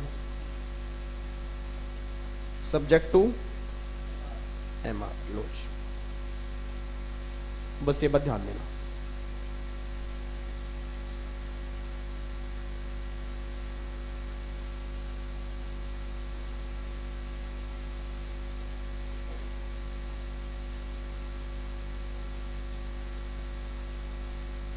ठीक है जी, लॉक कर दो इसको, पक्का पक्का, कोई दिक्कत तो नहीं है। चलो जी, अब जाके हमारे सारे कॉन्सेप्ट खत्म हो जाते हैं कि भैया इन केस में क्या क्या रेट आपके निकल के आ रहे हैं। ठीक है जी, अच्छा अब सुना ध्यान से, इधर देखो, अब प्लीज बातचीत नहीं, क्योंकि अब जो मुझे कॉन्सेप्ट करने हैं ना वो इनसे भी मोस्ट इंपोर्टेंट है। इधर सुना ध्यान से, अभी तक हमने बेसिक बातें कर ली, एक बार मुझे फटाफट से रिवीजन करवा दो जी। इन कैटेगरी की बात करता हूं, फटाफट से बोला। इंडिविजुअल वाले केस में, सिर्फ इंडिविजुअल वाले केस में आपके टैक्स के रेट कौन कौन से हैं? पहले तो था इंडिविजुअल की 2 कैटेगरी होते हैं, कौन कौन सी? रेजिडेंट और फिर रेजिडेंट की 3 कैटेगरी कौन कौन सी? लेस देन 60, 60 और मोर, लेस देन 80, 80 और मोर। लेस देन 60 वालों को हम क्या बोलते हैं?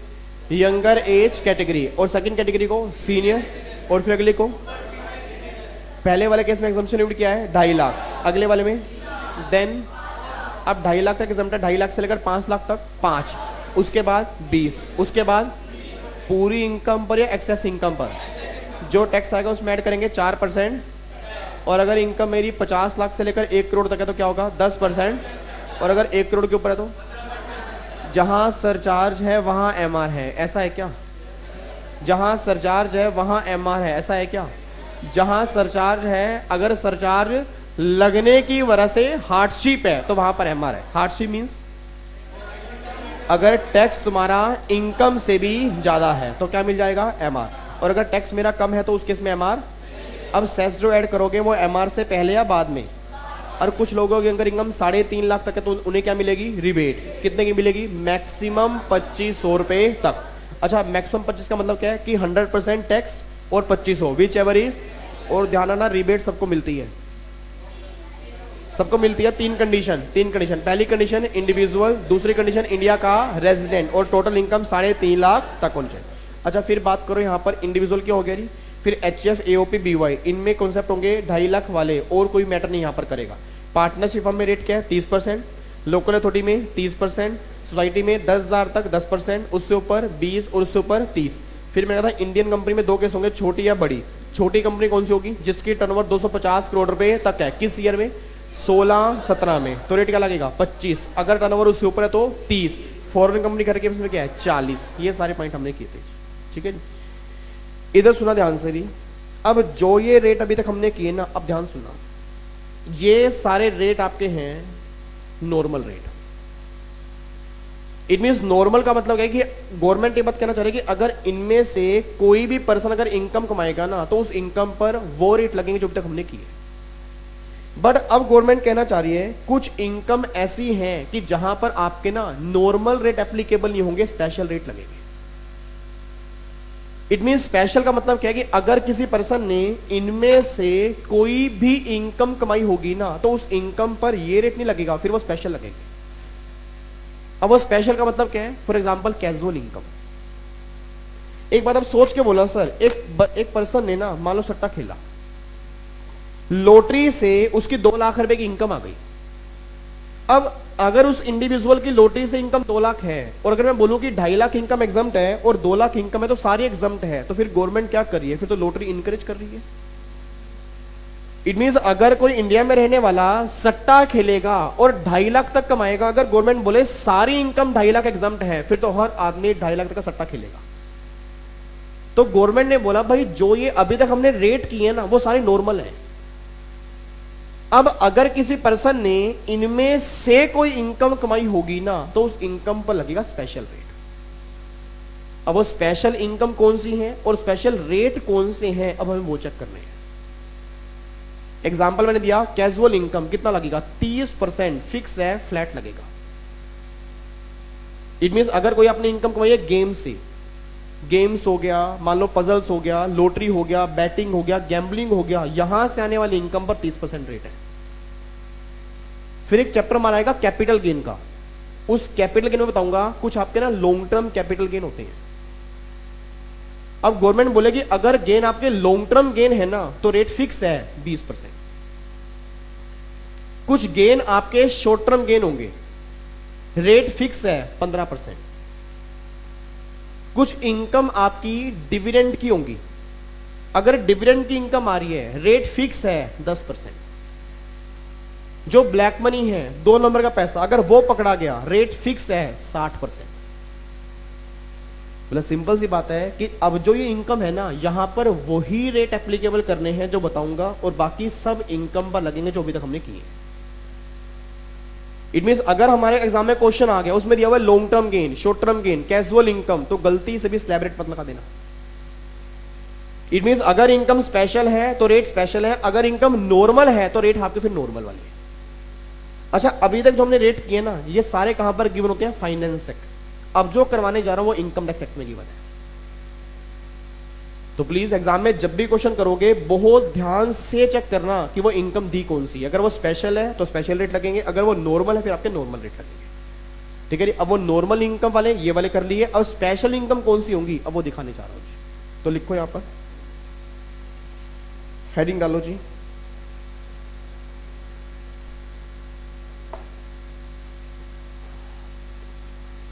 लिखो जी,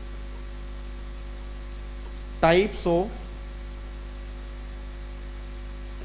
टैक्स रेट्स।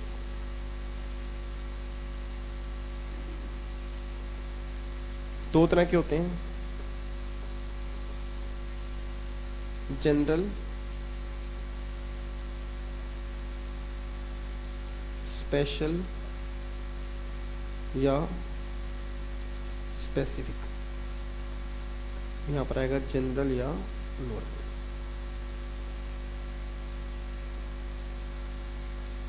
अब ये वाले जो रेट हैं,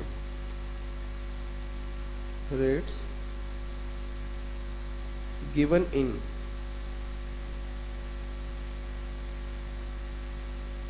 फाइनेंस एक्ट, ये रेट आपके फाइनेंस एक्ट में गिवन होते हैं।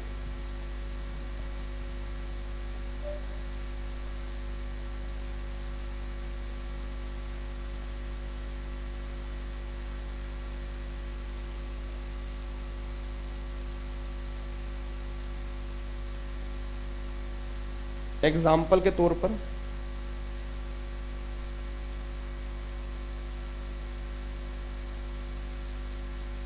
इंडिविजुअल में स्लैब रेट जो भी हमने किए, कंपनी में 25, 30, 40 जो भी हमने किया, पार्टनरशिप फॉर्म में कितना किया 30, तो एटसेट्रा। ये जो रेट हैं ये सारे नॉर्मल हैं। स्पेशल रेट, स्पेसिफिक रेट जो होते हैं, रेट्स गिवन इन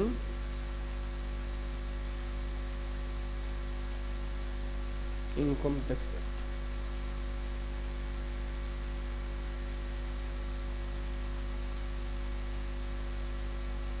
एग्जाम्पल,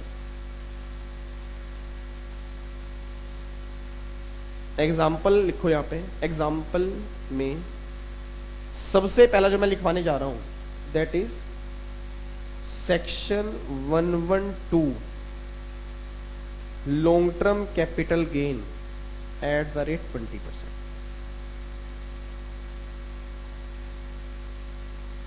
ठीक है जी। अगला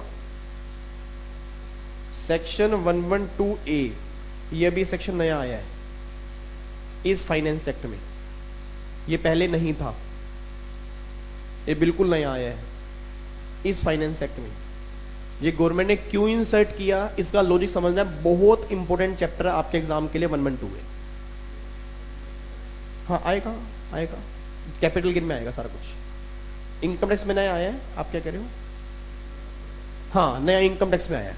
सेक्शन 112 है long term capital gain up to 1 lakh. इसके अंदर बोलेंगे अगर 1 लाख तक के गेन है तो एग्जम्प्ट है, और अगर long term capital gain 1 lakh से ऊपर होंगे ना फिर 10% टैक्सेबल है। अब जो मैं ध्यान रखना, जो मैं रेट लिखवा रहा हूं ना ये स्पेसिफिक रेट है, स्पेसिफिक, ये बात ध्यान देना, मतलब इन इनकम पर स्पेसिफिक रेट लगेंगे। उसके बाद तीसरा सेक्शन 111A, एक आएगा शॉर्ट टर्म कैपिटल गेन, इस पर है 15%। फिर चौथा सेक्शन 115 सेक्शन 115 है जी, दैट इज कैजुअल इनकम, ये है 30%। कोई मुझसे पूछ भी रहा था आप में से कौन बना है करोड़पति, किसने पूछा था? 30%। सेक्शन 115 कैजुअल इनकम, स्पेक्यूलेशन, सट्टा, जहां पर अनसर्टेन है कुछ कि आएगा या नहीं आएगा मुझे नहीं पता। आज बारिश होगी, लगी शर्त, आज बारिश होगी, लगी शर्त। अब अगर बारिश होगी तो 1 लाख मेरे, नहीं होगी 2 लाख तेरे, तो ये क्या है? कैजुअल इनकम है ये। ठीक है नहीं। पांचवा है, हाँ जैसे बच्चा कह रहा है आरसीबी जीतेगी, लगी शर्त, कोहली हारेगा। नहीं वैसे कह रहा हूं मैं, मतलब ये चीज स्पेक्यूलेशन है। अब जैसे आपने कई बार देखोगा आईपीएल के अंदर बहुत मोटा सट्टा लगता है सर, और मेरे ख्याल से धोनी के में तो ज्यादा लगता होगा, लास्ट तक लेके जाता है। ठीक है ना, आपने लगाया था? नालायक, सट्टा नहीं खेलना चाहिए। ड्रीम 11 क्या है ये? उस प्लेयर सेट में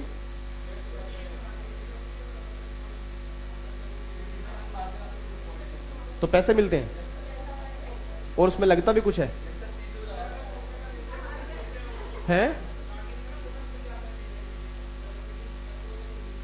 नहीं हमारी जैसे कितने रुपए जाते हैं? मतलब 100 रुपये जाते हैं, उससे ज्यादा तो नहीं जाता। मेरे में डाउनलोड कर देना फिर। ठीक है चलो लिखो यहाँ पे। पांचवा पॉइंट है आगे, सेक्शन 115 बेबी डीए, डिविडेंड की इनकम।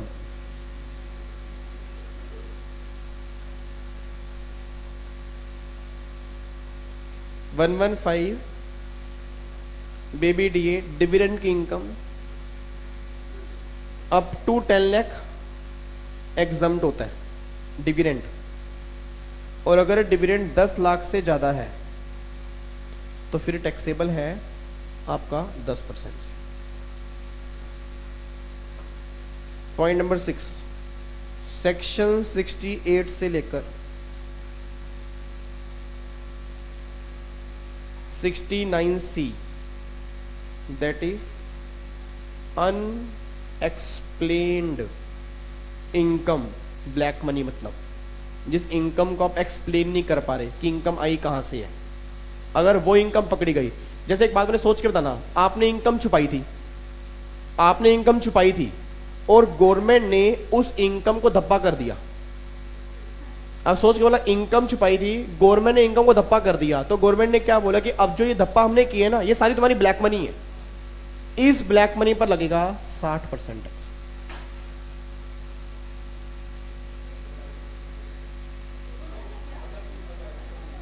अगर खुद बता दिया तो आपका फिर नॉर्मल रेट लग जाएगा, अगर हमने धप्पा किया तो 60% लगेगा। ठीक है,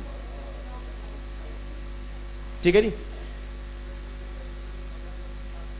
60% नहीं, उस टाइम गवर्नमेंट ने स्टार्टिंग में 30% बोला था कुछ टाइम के लिए, बट अब जैसे मान लो अब कोई मैं यहां पर अब पकड़ा गया तो 60% है। उस टाइम रेट कम था, उस टाइम इवन गवर्नमेंट ने खुद ही कहा था ना, आके हमें बता दो, गवर्नमेंट ने कहा था आके हमें बता दो, हम 30% लगा देंगे।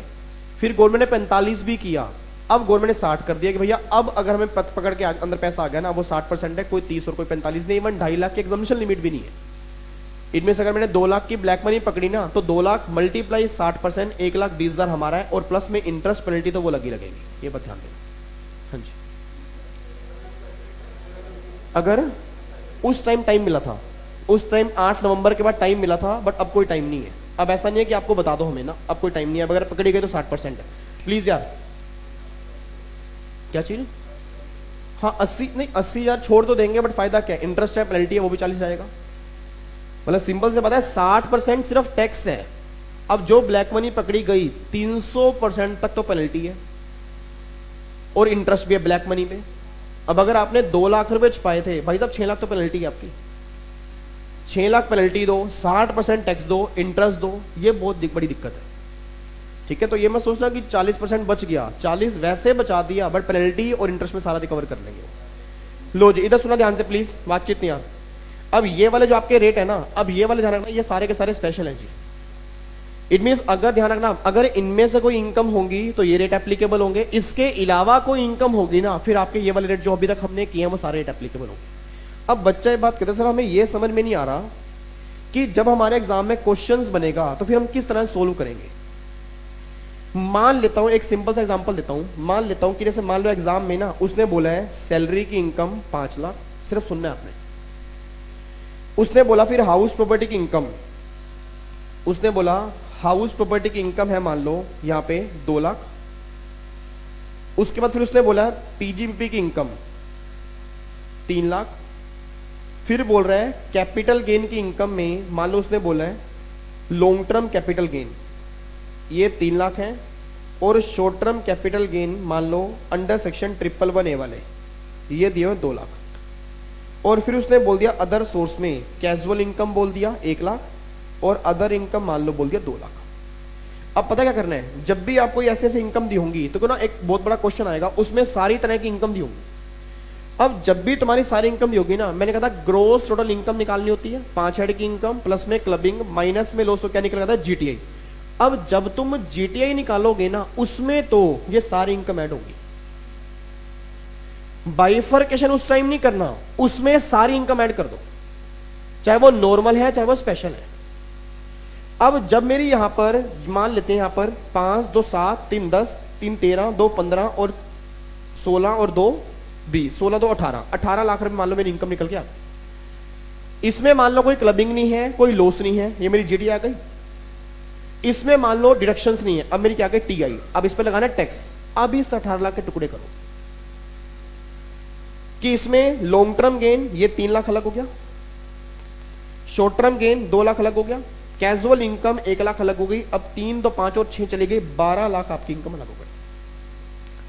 उस 12 लाख पे लगा दो स्लैब रेट, इस पे लगा दो 20%, इस पे लगा दो 15%, इस पे लगा दो 30%। अब जो टैक्स निकल कर आएगा सबको ऐड करके प्लस में 4% सेस, फिर आंसर निकल के आएगा। हाँ बाइफर्केशन दिखाना पड़ेगा ना। इट मींस आपको लास्ट में जब भी ये प्रेजेंट, मैं आपको दिखाऊंगा जब बड़े बड़े क्वेश्चंस करोगे तो किस तरह से प्रेजेंट करते हैं।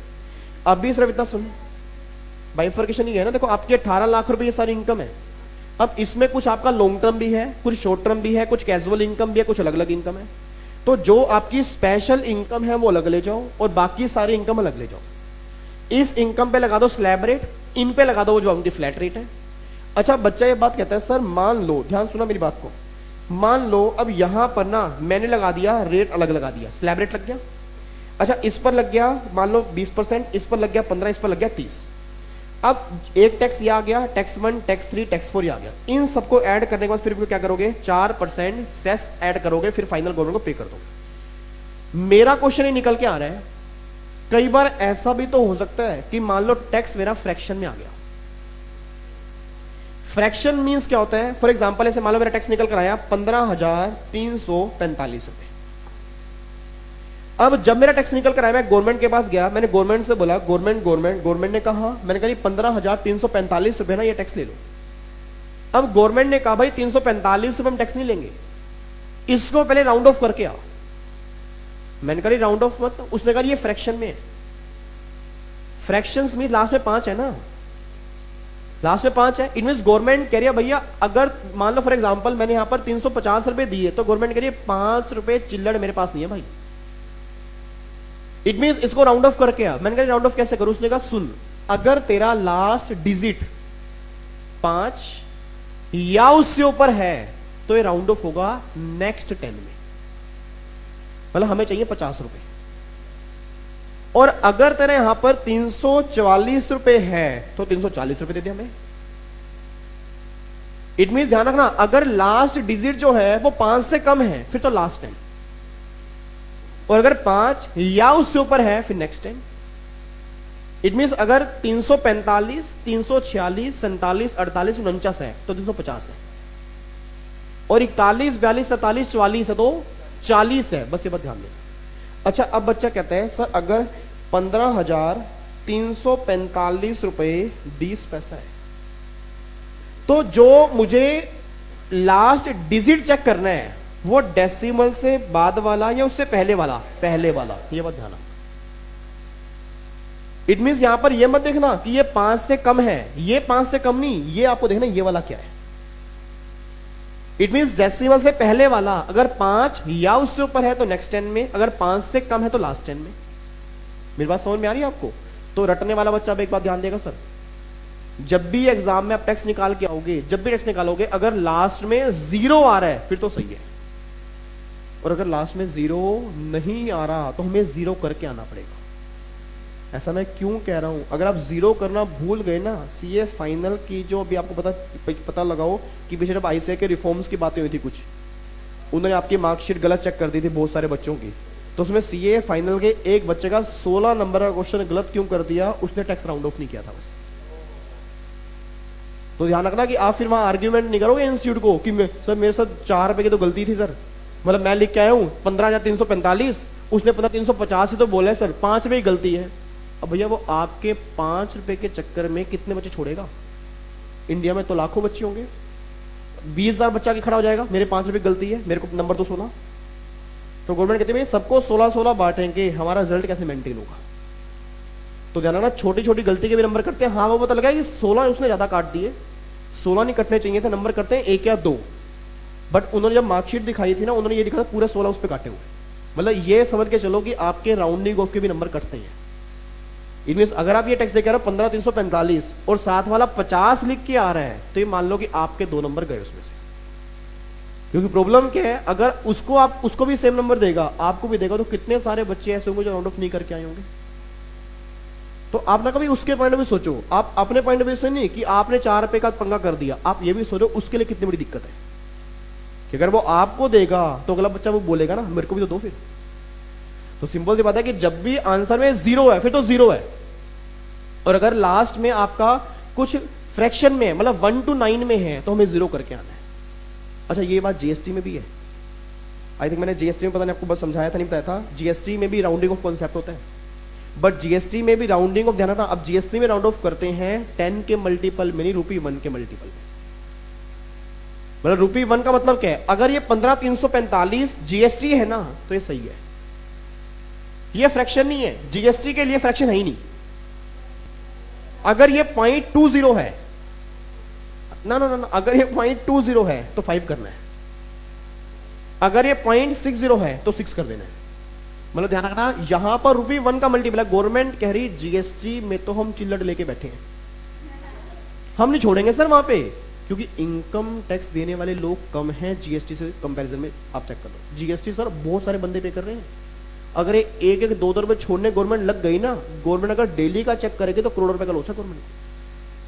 इनकम टैक्स इंडिया में बहुत कम लोग पे करते हैं, गवर्नमेंट कह रही वहां हम छोड़ देंगे कोई दिक्कत नहीं, बट जहां जीएसटी का इतना मोटा रिवेन्यू आ रहा है, अगर हम 10-10 रुपए छोड़ने लग गए हम तो बर्बाद हो जाएंगे। तो भाई जीएसटी में हम कितना छोड़ देंगे, मैक्सिमम 10 पैसे, 20 पैसे, 30 पैसे 40 पैसे हम ये छोड़ सकते हैं। जहां वो 50 पैसे हुए फिर तुम्हारे पास 50 पैसे और लेके आएगा, क्योंकि हमें अगला एक रुपया चाहिए। मतलब अगर तू बोल रहा है कि 345 रुपए 50 पैसे है ना, तो 345 50 ने हमें 346 रुपए चाहिए, 40 पैसे और लेके इसके अंदर। तो सिंपल सी बात है कि जीएसटी में जब आप राउंड ऑफ करोगे तो आपको डेसिमल के बाद वाला देखना पड़ेगा, और इनकम टैक्स में डेसिमल के पहले वाला। इनकम टैक्स में आंसर 0 में आएगा, और जीएसटी में चाहे 0 में नहीं भी आ रहा तो भी काम चल जाएगा। तो प्लीज है ना, आपको राउंड ऑफ दोनों में करना है सर। अगर जीएसटी में आपको उस टाइम पता नहीं, मैंने आपको नहीं बताया, शायद भूल गया हूँ, जब भी आप जीएसटी की बात करोगे तो अगर जीएसटी में आपका आंसर आ रहा है डेसिमल के अंदर तो वहां पर भी राउंड ऑफ करके आना है। और अगर मैं बात इनकम टैक्स की करूंगा तो इनकम टैक्स में भी होगा, बट दोनों के अंदर फर्क क्या है, वहां ₹1 के मल्टीपल में होगा और यहां ₹10 के। और ये बात मैं नहीं कह रहा सर, ये बात मैं नहीं कह रहा, यहां पर आपका सेक्शन 288B है जो ये बात बोलेगा राउंड ऑफ करना है। अच्छा ये बच्चा मुझे बोल पड़ा सर, ये तो चलो आपने हमें बताया कि हमें टैक्स को राउंड ऑफ करना है, ऐसा भी तो हो सकता है किसी की इनकम ही फ्रैक्शन में हो। अच्छा क्या ये पॉसिबल है? नहीं है? यस, मैंने 15,15,514 रुपए कमाए हैं। मैंने 15,15,514 रुपए कमाए हैं, तो गवर्नमेंट ने बोला अगर तेरी इनकम भी फ्रैक्शन में है ना तो वो भी राउंड ऑफ करेगा। इट मींस पहले इनकम राउंड ऑफ होगी देन टैक्स होगा। इनकम राउंड ऑफ करनी है सेक्शन 288A के बेस पर, और टैक्स राउंड ऑफ करना है 288B। याद करने का तरीका क्या है, पहले क्या निकालते हैं इनकम 288A, फिर क्या निकालते हैं टैक्स 288B, बस ये बात ध्यान रखना। तो अगर मैं टैक्स की बात करूंगा वो 288B है, अगर मैं इनकम की बात करूंगा 288A है। तो बस जो अभी तक हमने टैक्स निकालना सीखा है, आप चेक करो हर आंसर में लास्ट में 0 ही आ रहा था, हर आंसर में लास्ट में 0 ही निकाला होगा आपने, ठीक है। अगर कहीं पर 0 नहीं आ रहा था, एक बार चेक करना जो आपने अभी तक आंसर निकाले हैं, कोई ऐसा है जिसमें 0 ना आ रहा हो? था कोई? कितना था लास्ट में? क्या है, बस वहां 70 करना पड़ेगा, ठीक है। तो आफ्टर राउंडिंग हो जाएगा 70, ठीक है नहीं। तो जो भी आपके टैक्स निकल के आ रहे हैं, जो भी आपके टैक्स निकल के आ रहे हैं, हमें वहां पर करना पड़ेगा राउंड ऑफ। अगर वो इनकम टैक्स में है तो 10 के मल्टीपल में करोगे, और अगर वो आपका जीएसटी में है तो रुपी। अच्छा एक बात मुझे और बोल देना सर, वैसे ना कॉन्सेप्ट मुझे आगे रख के करवाना है जो मैं करवा रहा हूं अभी, थोड़ा सा ओवर भी दूंगा, ज्यादा नहीं कराऊंगा। इधर सुनो, एग्जाम में क्वेश्चन आ गया, एक क्वेश्चन क्या आ गया, मिस्टर एक्स है, इंडिया का रेजिडेंट है, एज 52 ईयर है, इसकी ना आपको इनकम दी हुई है, लॉन्ग टर्म कैपिटल गेन दिए हुए हैं 2 लाख, और अदर इनकम दी हुई है 2 लाख। इसने बोला इसका टैक्स निकाल दो, बताना।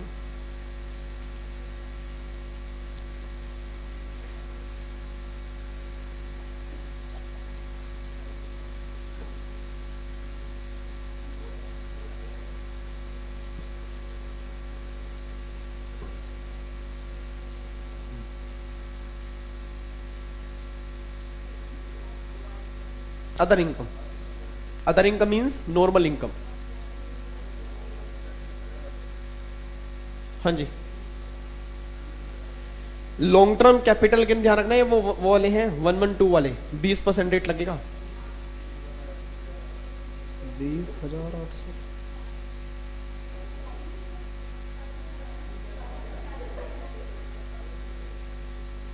$20,800 कैसे आ रहा है?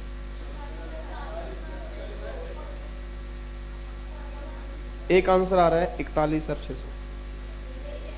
और बताओ जी,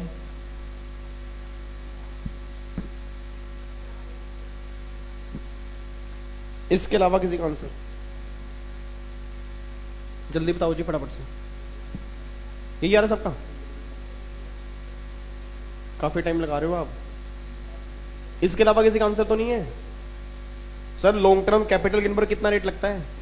20। अदर इनकम पर क्या है? स्लैब रेट, वहां तो नील है, और यहां पर 20 में 4% सेस, तो क्या बनेगा? 41,600, यही तो बनेगा ना। जिनका आंसर है 41,600, प्लीज हैंड रेस अच्छे से। अभी कई बच्चे बैठे हैं। हाँ जी, क्या आंसर है? सेस ने जोड़ा। हाँ जी, बच्चे का आंसर बताओ जी। उसको भी बता दूंगा। अभी सिर्फ मैंने एक क्वेश्चन में ये बोला कि ये 112 वाले हैं, 20% वाले हैं। 41,600 आएगा ना? हाँ जी, अब दोबारा से 41,600 वाले हैंड रेस। 41,600 ऑलमोस्ट सबका आ गया answer. That is incorrect answer. Please अब सुन लो, ध्यान सुन लो, क्योंकि मैं बता आप गलती करोगे। इधर सुनो ध्यान से। अब यहां पर दिक्कत पता क्या आती है, इसको डिटेल में हमें समझना है वैसे कैपिटल गेन में, बट आपको मैं थोड़ा यहां पर टच करके छोड़ दूंगा कि अगले आने वाले हमारे कॉन्सेप्ट होंगे कैसे। एक बात मैंने सोच के बताना जी, एक बात मैंने सोच के बताना। ये मानो ये केस आपके साथ हो रहा है, आप ये मत मानो ये इनकम किसी और की है, आप ये मानोगे ये इनकम आपकी है। जब आपको दर्द होगा ना तो आप खुद फील करोगे यार गलत हो रहा है। एक बात मैंने सोच के बताना सर, हम इमेजिन करते हैं कि हम सबके साथ ना हमारी ये इनकम कि long term capital gain 2 lakh के दिए, अदर इनकम हमें 2 लाख की दी है, टैक्स हमें यहां पर दिया नहीं होगा, मतलब टैक्स हमें निकालना है। अच्छा, अब जैसे ये इनकम हमें दी है तो माइंड में तुरंत क्या आया कि 2 लाख की इनकम पर 20%, 40,000 तो यहां टैक्स आना है। अदर इनकम पर स्लैब रेट है, 2.5 लाख की इनकम है, 2 लाख इनकम है तो एग्जाम्प्ट हो गया। तो अब सोच के बोला सर, जो आपने निकाला ना, जितना अभी तक किया उसके बेस पर आपने सही किया, उसमें कोई दिक्कत नहीं है। बट मेरा क्वेश्चन आ रहा है, क्या आपको ये नहीं लग रहा कि हमारी 50,000 रुपए की एग्जामिशन लिमिट वेस्ट हो गई? क्या आपको ऐसा फील नहीं हो रहा? मुझे तो फील हो रहा है। आपको क्या फील हो रहा है कि हमारी 50,000 रुपए की एग्जामिशन लिमिट वेस्ट हो गई? सोच के बोला सर, अगर ये अदर इनकम 2 लाख की बजाय 2.5 लाख दी होती तो भी तो सेम आता। नहीं आ रही बात समझ? सर अगर ये 2.5 लाख दी होती तो भी ये नील आता और 40,000, इट मीन वो 50,000 मेरा यूज हो रहा था। बट इस लॉन्ग टर्म की वजह से वो यूज हो ही नहीं पा रहा, क्योंकि गवर्नमेंट ने क्या बोला, ये स्पेशल इनकम है। अब जब मैं गवर्नमेंट के पास गया, मैंने गवर्नमेंट से बोला, गवर्नमेंट ने कहा क्या हुआ? मैं कह रही ऐसे ऐसे ऐसे ऐसे ऐसे। गवर्नमेंट ने कहा बात तो सही है भाई, अगर तुम्हारी ये इनकम 2 लाख की बजाय 2.5 लाख होती तो टैक्स तुम्हारा नील था। बट दिक्कत क्या आ गई, इनकम अभी 2 लाख रुपए है, उसकी वजह से वो 50,000 तुम्हारा वेस्ट हो गया। मैंने कहा मैं वेस्ट क्यों करूं, कि जब तुमने मुझसे वादा किया था कि पूरे साल में अगर मैं 2.5 लाख रुपए की इनकम कमाऊंगा तो एग्जाम्प्ट है, अब तुम लिमिट दे रहे हो 2 लाख रुपए, मेरा 50,000 कहां गया? अब गवर्नमेंट ने क्या किया, उस प्रॉब्लम को रिजोल्व करने के लिए कॉन्सेप्ट निकाला कि अगर कोई इंडिविजुअल है, इंडिया का रेजिडेंट है और ये सिचुएशन आ रही है, तो जब वो लॉन्ग टर्म पर 20% टैक्स निकालेगा ना, वो सारी इनकम पर नहीं निकालेगा। अगर कुछ बचा हुआ स्लैब रेट है उसको यूज करने के बाद जो इनकम आएगी ना, फिर 20% निकालेगा। अब सोच के बोला सर, अगर मेरी इनकम यहां पर 2 लाख रुपए है तो क्या कुछ मेरा एग्जामिशन लिमिट बची हुई है? कितनी? 50,000। पहले वो यूज करूंगा, फिर मेरा आएगा 1.5 लाख, उसका 20% कितना आ गया? 30,000 प्लस में 4% 31,200 रुपए, ये टैक्स आएगा। अब बच्चा ये बात कहता है, सर क्या ऐसा कैजुअल इनकम वाले केस में भी होगा? मान लो सेम केस है, लॉन्ग टर्म करेगा, मैंने कैजुअल इनकम दे दी और यहां मेरी 2 लाख है, ये मेरी 2 लाख है। अब सोच के बोला ये तो मेरा नील हो गया, मेरा बच्चा कितना? 50,000। गवर्नमेंट कहती वो यहां यूज नहीं होगा। नहीं, आपको बता रहा हूं, कैजुअल इनकम में यूज नहीं होगा। यूज फिर कहां होगा? जो तुम्हारा लॉन्ग टर्म कैपिटल गेन 112 वाला है या 112A वाला है, या तुम्हारा शॉर्ट टर्म कैपिटल गेन 111 वाला है, बस वहां यूज होगा। इट मींस कैजुअल इनकम में यूज नहीं होगा, डिविडेंड की इनकम में यूज नहीं होगा, और ब्लैक मनी में तो वैसे ही यूज नहीं होगा। तो मेन यूज बचा कहां? सिर्फ लॉन्ग टर्म और शॉर्ट टर्म, वहीं यूज होगा, इसके अलावा कहीं यूज नहीं होगा। बट सर वो भी हर केस में नहीं, अगर वो रेजिडेंट है तो यूज करना है, अगर वो एनआर है तो वो भी यूज नहीं करना। इट मींस अगर ये क्वेश्चन में एनआर के बारे में बोलता ना, तो एनआर का टैक्स हमने सही निकाला 41,600। बट अगर गवर्नमेंट ने बोला वो इंडिया का रेजिडेंट है, उसको फायदा दे रहे हैं कि जो उसका 50,000 बचा वो यूज कर ले, बैलेंस इनकम पर वो टैक्स पे कर ले। एक बच्चा मुझे बोल पड़ा, बच्चा कहता है सर ऐसा भी तो हो सकता है, जैसे मान लो हमारे एग्जाम में क्वेश्चन आ गया long term capital gain 2 lakh, फिर short term capital gain 111 AK मान लो 1 लाख, और अदर इनकम दे रखी है 2 लाख। अब क्या करें? पहले तो ये बताओ इस पर रेट क्या लगता है 20, इस पर क्या लगता है 15, और इस पर क्या लगता है slab rate. Slab rate income 2 lakh है, 2.5 लाख तक एग्जाम्प्ट है, बैलेंस क्या बचा। अब दिक्कत पता क्या आ रही है, 50,000 मैं यहां यूज करूं या यहां यूज करूं, अपने बोल देना फायदा कहां है, लॉन्ग टर्म में या शॉर्ट टर्म में। क्यों? क्योंकि अगर यहां यूज करोगे तो 20% वाला टैक्स कम होगा, और यहां कितना कम होगा 15, तो फायदा कहां है लॉन्ग टर्म। बस ये बताना। इट मींस यूज मैं दोनों में कर सकता हूं। बच्चा कह रहा है मैं यहां यूज करूंगा, गवर्नमेंट करी भाई कर ले, तेरा टैक्स ज्यादा आएगा, हमें दिक्कत क्या है। बट हमने ऑप्शन दे दिया कि जहां आपको सही लगता है वहां यूज कर लो। तो प्लीज जब भी आप प्रैक्टिकल लाइफ में या एग्जाम में जब भी आप आंसर निकालोगे, बहुत ध्यान से चेक करना कि कहीं कुछ ऐसा तो नहीं है कि मेरी कुछ एग्जाम्पशन लिमिट बची है। वैसे एग्जाम में इतने छोटे छोटे क्वेश्चन आते नहीं, एग्जाम्पशन लिमिट पूरी यूज हो जाती है, तो बच्चे को कॉन्सेप्ट समझ नहीं आता है।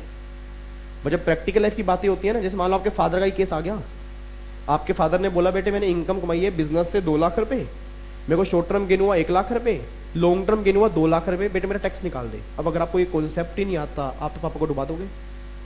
पापा को क्या बोलोगे, 2 लाख का 20, 1 लाख का 15, पापा ये एग्जम्प्ट है, पापा देकर आएंगे टैक्स, फिर बाद में कोई सीए बताएगा कि आपने ज्यादा टैक्स पे कर दिया। हाँ, फिर पापा चप्पल लेके पीछे भागेंगे, पापा आपके पीछे, आप पापा के पीछे। हाँ फिर तो इधर सुना ध्यान से प्लीज, जब भी आप टैक्स निकालोगे तो बहुत ध्यान से चेक करना कि आपकी बैलेंस एग्जाम्पशन लिमिट क्या है। ठीक है, अगर वो पूरी यूज हो गई फिर तो कोई दिक्कत नहीं, अगर यूज नहीं हुई तो ये वाला केस आएगा, बस ये बात ध्यान दो। ठीक है जी, तो ये बाकी हमें केस करने हैं कैपिटल गेन में आगे जाके, बट मैंने आपको बता दिया कि ये भी केस हमारे आगे जाके आने वाले हैं। ठीक है, लो जी, अब जाके हमारा बेसिक कॉन्सेप्ट का चैप्टर पूरा खत्म हो जाता है जी। लो जी, एक बार फटाफट से नोट्स पर आओ, जल्दी जल्दी नोट्स पर आओ जी।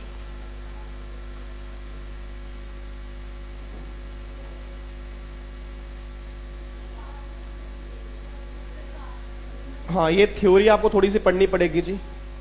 वैसे आज तक एग्जाम में कभी आई नहीं है, 0% चांस है, 0% चांस है कि बेनिफिट्स ऑफ टैक्स क्या होते हैं, इंपोर्टेंस ऑफ टैक्स क्या होते हैं, ये बातें नहीं आती। मेनली आपके टैक्स की कैलकुलेशन आती है। बट हाँ, एक बार थ्योरी जरूर पढ़नी पड़ेगी। ये देखो, ये पहले पेज पे लिखा हुआ है व्हाट इज टैक्स, टैक्स क्या है, टैक्स के बारे में लिखा है। फिर अगले पेज में लिखा हुआ है characteristics and canon of taxes. ठीक है जी, कैनन्स का मतलब ये होता है कि उसका देश को क्या इंसेंटिव फायदा होता है हमारे टैक्स का। ठीक है जी, उसके बाद डायरेक्ट और इनडायरेक्ट, डायरेक्ट टैक्स का मतलब क्या है, और डायरेक्ट टैक्स के मेरिट्स क्या क्या हैं, फिर डीमेरिट्स क्या क्या हैं उसके। ठीक है जी, फिर अगले पेज पर देखो इनडायरेक्ट टैक्स का मतलब क्या है, वो लिखा हुआ है, फिर हम टैक्स क्यों लगाते हैं। अच्छा, फिर अगले पेज पर हाँ एक इंपॉर्टेंट क्वेश्चन दिया हुआ है मैंने यहाँ पर, पेज नंबर 6 पर है, एलिमेंट्स ऑफ इनकम टैक्स। ये क्वेश्चन एक बार आ चुका है, एलिमेंट्स ऑफ इनकम टैक्स। देखो पेज नंबर 6 पर है जी, पेज नंबर 6 पर देखो, नीचे देखो एलिमेंट्स ऑफ इनकम टैक्स। ये क्वेश्चन आपके एग्जाम में 5 नंबर का आ चुका है। अच्छा हाँ, एलिमेंट्स का मतलब पता क्या होता है कि जब भी आपको इनकम टैक्स पढ़ना है तो उसको पढ़ने के सोर्स क्या है, मतलब कौन कौन सी ऐसी जगह है जहां से आप इनकम टैक्स की नॉलेज गेन कर सकते हो। तो देखो उसने एलिमेंट्स के अंदर बोला, पहला इनकम टैक्स एक्ट, फिर जो हर साल एनुअल फाइनेंस एक्ट आता है वो, इनकम टैक्स रूल्स हो गया, सर्कुलर्स एंड नोटिफिकेशंस हो गया, and legal decision of courts हो गया। ये आपके एलिमेंट्स होते हैं। अच्छा, इनकम टैक्स एक्ट मैंने आपको बता दिया 1961 के अंदर बना। देखो उसमें फिर आगे लिखा हुआ है, इसमें टोटल 298 सेक्शन है और 14 शेड्यूल हैं टोटल मिलाकर। फिर फाइनेंस एक्ट से हर साल इसके अंदर अमेंडमेंट्स आती हैं, इसको हम फॉलो करते हैं। इसमें क्या क्या लिखा होता है, इसमें टोटल इनकम कैसे निकालनी है, टैक्स कैसे निकालना है, सारे प्रोविजन जो है वो किस में है, इनकम टैक्स एक्ट में है। ये सारी बातें आपकी इनकम टैक्स एक्ट में है। अगले पेज पर फाइनेंस एक्ट है। फाइनेंस एक्ट याद करो, मैंने आपको बताया था, फाइनेंस बिल होता है, हर साल आता है, पार्लियामेंट के दोनों हाउस में जाता है, प्रेसिडेंट के साइन होते हैं, फिर वो क्या बन जाता है, फाइनेंस एक्ट। उसमें क्या आती हैं, अमेंडमेंट्स आती हैं। तो ये सारी बातें फाइनेंस एक्ट में लिखी। इनकम टैक्स रूल्स रूल्स का मतलब क्या होता है, एक बात उन्होंने बोला एक्ट और रूल्स में क्या फर्क होता है। एक्ट का मतलब क्या होता है, व्हाट टू डू और व्हाट नॉट टू डू, क्या करना है और क्या नहीं करना, और जो भी करना है वो करना कैसे है, वो सारी बातें कहां है, रूल्स में। ठीक है नी, इट मीन्स नहीं साथ कैसे, मतलब साथ साथ स्टार्टिंग में जब एक्ट बना, देखो रूल्स के अंदर आता है प्रोसीजर। अब एक बात मैंने सोच के बताना, जब भी स्टार्टिंग में कोई एक्ट बनता है ना, उस टाइम दिखते स्टार्ट नहीं होती, दिखती आती है अगले आने वाले टाइम में। अभी मैंने एक्ट बनाया, अभी तो लोग ही बहुत कम है, मैंने एक्ट बना दिया, अब धीरे धीरे जब प्रॉब्लम आने लगी तो मैंने कहा भाई इतनी अमेंडमेंट्स मैं एक्ट में नहीं कर सकता, मैं रूल्स बना रहा हूं। उसके अंदर क्या लिख देंगे, कंप्लाइंस। तो अगर तुम्हें कंप्लाइंस पढ़ने हैं तुम रूल्स में जाओ, अगर तुम्हें प्रोविजन पढ़ने हैं तुम एक्ट में आ जाओ। ठीक है जी। तो रूल्स देखो यहाँ पर, रूल्स आपको बनाने वाला कौन होता है, central board of direct tax जो होता है ना, वो आपके रूल्स बनाता है। अच्छा एक बात और बोल देना, रूल्स में जो प्रोविजन लिखे होंगे, क्या रूल्स कभी एक्ट को ओवररूल कर सकते हैं? नहीं, एक्ट को तो कोई भी ओवररूल नहीं कर सकता, क्योंकि एक्ट सबसे बड़ा होता है। इट मीन्स चाहे वो सुप्रीम कोर्ट की जजमेंट है, चाहे वो किसी की भी जजमेंट है, चाहे वो कोई भी नोटिफिकेशन है, एक्ट कभी खत्म नहीं होता। ये बात, इट मीन्स अगर कोई चीज एक्ट के अगेंस्ट है ना, तो एक्ट प्रिवेल करेगा, वो प्रिवेल नहीं करेगा। उसके बाद देखो फिर नोटिफिकेशंस क्या होती हैं। नोटिफिकेशंस क्या होती हैं सर, मैंने आपको समझाया था। नोटिफिकेशंस मींस जो time to time government insert करती है कोई चेंज लेकर आने के लिए। जैसे इनकम टैक्स में कोई अमेंडमेंट लेकर आनी है इमीडिएट, तो गवर्नमेंट किसके थ्रू लेकर आएगी, नोटिफिकेशन के थ्रू लेकर आएगी। सर्कुलर क्या होते हैं, सर्कुलर मींस क्लैरिफिकेशन। अगर एक लाइन के डबल मीनिंग आ रहे हैं, उसको क्लियर करना है, उसका एक्चुअल मीनिंग क्या है, तो गवर्नमेंट उसके लिए क्या निकालेगी, सर्कुलर निकालेगी। ठीक है जी। तो ये हमारे सर्कुलर्स हैं। एंड लास्ट में फिर केस लो, high court supreme court judgement. याद करें मैंने आपको बात जीएसटी के अंदर भी बताई थी, high court supreme court, supreme court की जजमेंट क्या होती है, ऑल ओवर इंडिया फॉलो होती है, और हाई कोर्ट की जजमेंट सिर्फ उसी एरिया में एप्लीकेबल होती है जहां का वो हाई कोर्ट होता है। इट मीन्स अगर दिल्ली हाई कोर्ट ने बोला कि भैया ये काम होगा, तो वो दिल्ली में एप्लीकेबल होगा, और अगर मान लो सुप्रीम कोर्ट ने बोल दिया ये काम होगा, तो फिर वो पूरे इंडिया में होगा। बस ये बात ध्यान दें। ठीक है जी। तो ये क्वेश्चन इंपॉर्टेंट है सर, इसको थोड़ा सा आपको ध्यान से पढ़ना है कि आपके एलिमेंट्स कौन कौन से हैं, दोबारा बन सकता है। उसके बाद देखो जी, फॉर्मेशन ऑफ फाइनेंस एक्ट, आपको मैंने बता दिया फाइनेंस एक्ट कैसे बनता है। देखो वही लिखा है, पहले बिल होता है, फिर उसके अंदर अमेंडमेंट्स आती हैं, प्रेसिडेंट के पास जाता है, फिर वो साइन करते हैं, फिर वो बन जाता है एक्ट। ये सारी बातें आपके फाइनेंस एक्ट से रिलेटेड है। अगले पेज पर देखो चार्जिंग सेक्शन दिया हुआ है, चार्जिंग सेक्शन दिया हुआ है आपको, ये मैंने आपको कराई दिया क्लास में, चार्जिंग सेक्शन सारा हो गया। देखो फिर असेसमेंट ईयर का मतलब क्या है, प्रीवियस ईयर का मतलब क्या है। ठीक है जी, ये सारे पॉइंट आ गए। पेज नंबर 11 पर आना, इसमें एक पॉइंट लिखा हुआ है, certain cases when income of A previous year will be assessed in the previous year. इसके ऊपर लिखो पेंडिंग, पेंडिंग। इस पॉइंट के अंदर कुछ हम आगे जाके रीड करेंगे। कुछ केस ऐसे होते हैं, एक बात मुझे बताना, प्रीवियस ईयर की इनकम वैसे टैक्सेबल कब होती है, प्रीवियस में, असेसमेंट में, असेसमेंट में। बट कुछ केस ऐसे होंगे जहां प्रीवियस ईयर की इनकम ना प्रीवियस ईयर में ही टैक्सेबल हो जाएगी। अब ऐसे कौन से केस होंगे वो यहां पर लिखे हुए हैं। ठीक है जी। उसके बाद अगले पेज पर आओ जी, अगले पेज पर कैपिटल एंड रेवेन्यू रिसिप्ट, इसको भी ऊपर लिखो पेंडिंग। एक चैप्टर आएगा पीजीबीपी का, उसके बाद डिस्कस करेंगे, तो उसके ऊपर लिख सकते हो will do after PGBP chapter, कि कैपिटल रिसिप्ट्स क्या होती हैं और रेवेन्यू रिसिप्ट्स क्या होती हैं। ठीक है जी। फिर पेज नंबर 15 पर देखो पर्सन की डेफिनेशन, पर्सन की डेफिनेशन ये हमने कर ली जी। अगले पेज पर असेसी किसे कहते हैं। ठीक है जी। फिर अगले पेज पर इनकम का मतलब क्या है। अच्छा, फिर एक लिखा हुआ है मैक्सिमम मार्जिनल रेट, ये एग्जाम के लिए इतना इंपोर्टेंट नहीं है। इसके अंदर पता है क्या दिया हुआ है, एक बात मैंने बोलना, मैक्सिमम मार्जिनल रेट का मतलब पता है क्या है, कि एक आदमी पर हाईएस्ट रेट कितना लग सकता है, सोच के बोलना। हाईएस्ट रेट है कितना इंडिविजुअल वाले केस में, 30, 15 सरचार्ज, यही तो होगा ज्यादा ज्यादा, 15 सरचार्ज प्लस में 4% सेस। तो अब चेक करो, अगर मैं 30 कह रहा हूं, 30 प्लस में 15% प्लस में 4%, तो कितना बना 35.88। इससे ऊपर तो लग ही नहीं सकता। बोलो हाँ सर, एक आदमी पर मैक्सिमम यही तो एप्लीकेबल करोगे, 30 15 सरचार्ज 4 से, तो कितना बना 35.88। देखो वही लिखा हुआ है, उसने वही लिखा है ना, इसको हम बोलते हैं एमएमआर, मैक्सिमम मार्जिन कितना बनेगा 35.88। अगला है फिर methods of accounting. Methods of accounting क्या होता है, दो तरह के होते हैं आपको, एक्रूअल और कैश बेस। एक्रूअल बेस का मतलब क्या होता है, ड्यू बेस, और कैश बेस का मतलब, कैश बेस मतलब जब पैसा आएगा उस बेस पर टैक्सेबल है, तो वही बात यहाँ लिखी है। अच्छा, फिर आगे लिखा हुआ है जी कि income due and income accrue का मतलब क्या है, इसको भी अभी छोड़ दो। अगला फिर है concept of revenue receipt and capital receipt, वो तो मैंने आपको पेंडिंग करवा दिया अभी। अच्छा फिर देखो नीचे लिखा हुआ है computation of gross total income and total income, ये हो चुका है जी। जीटीआई और टीआई कैसे निकालते हैं? जीटीआई कैसे निकलती है? 5 हेड की इनकम प्लस में क्लबिंग माइनस में लॉस, तो क्या आएगा? जीटीआई, माइनस में डिडक्शंस, तो क्या आएगा? टीआई। देखो अगले पेज पर देख लो, वही दिया हुआ है, 5 हेड दिए हुए हैं टेबल में, ठीक है जी। फिर देखो डिडक्शंस वाला पोर्शन दिया है, फिर उसका मैंने एक टेबल देखो नीचे बना के दी हुई है कि इस 5 हेड की इनकम प्लस में,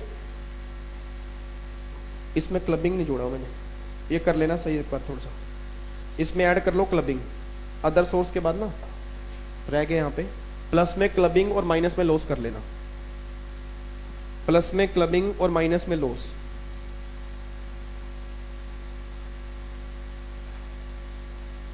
ठीक है जी।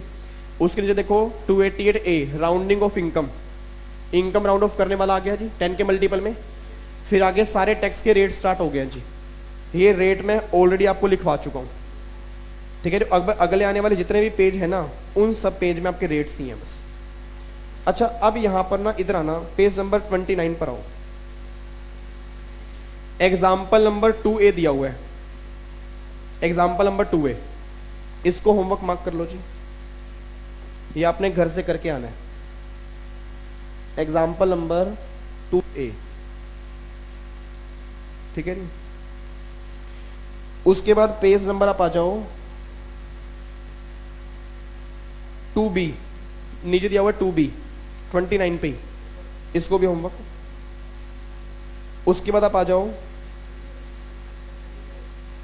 पेज नंबर, आप आ जाओ जी, पेज नंबर है 38, क्वेश्चन नंबर 3, क्वेश्चन नंबर 3, इसके देखो मैंने आंसर नहीं दिए हुए सामने, आंसर नहीं दिए हुए, ये आपने फिल करने हैं सारे, ठीक है जी। ये इनकम है, टोटल 5 क्वेश्चन है, इनकम दी हुई है, आंसर सामने नहीं है, तो ये आंसर आपने फिल करने हैं जी, ठीक है जी। क्वेश्चन नंबर 3 आपका होमवर्क है। ऐसे ही क्वेश्चन नंबर 4, क्वेश्चन नंबर 4 जी, अरे क्वेश्चन नंबर 4 में एक चेंज करो, उसमें देखो एज्यूम टर्नओवर दिया हुआ है मोर देन 50, वहां लिखो 250, 250 लिखो वहां पर, और प्रीवियस ईयर कौन सा दिया हुआ है? 15-16 दिया है ना, वहां कर दो 16-17,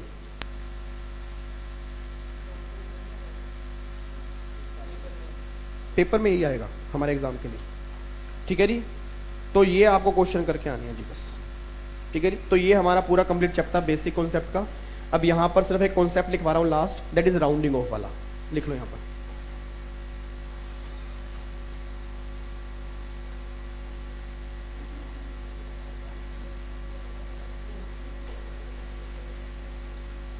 लिखो जी, हाँ जी, कल हम स्टार्ट करेंगे रेजिडेंशियल स्टेटस, कि कब हम इंडिया में आर बनेंगे, कब इंडिया में एनआर बनेंगे, कल हमें पता लगेगा कि हम इंडिया में रेजिडेंट है नॉन रेजिडेंट है। लिखो जी, concept of rounding of,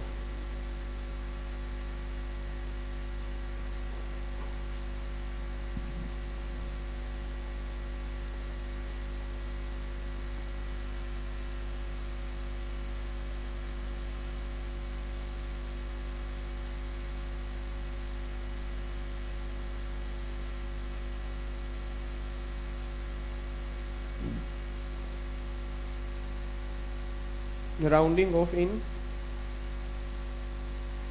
income tax,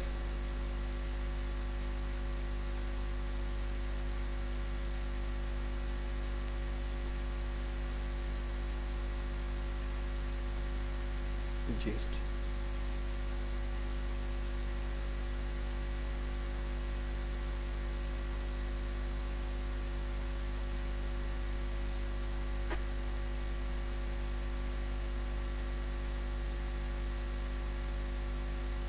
rounding off करेंगे इन द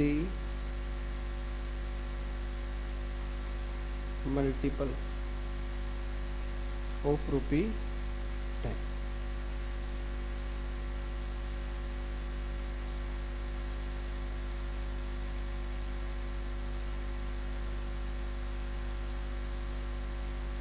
ये घर जाके ना पूरा कंप्लीट कर लेना चैप्टर, ठीक है, क्योंकि सबसे बेसिक चैप्टर है, इसके बेस पर ही हमारा आगे काम होगा। तो ये 10 के मल्टीपल में और ये 1 के मल्टीपल में, ठीक है जी। अब यहां लिखो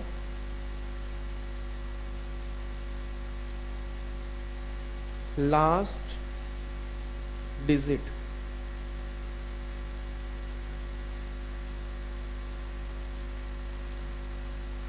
बिफोर डेसिमल, ब्रैकेट में लिखना बिफोर डेसिमल, 5 और मोर। तो नेक्स्ट 10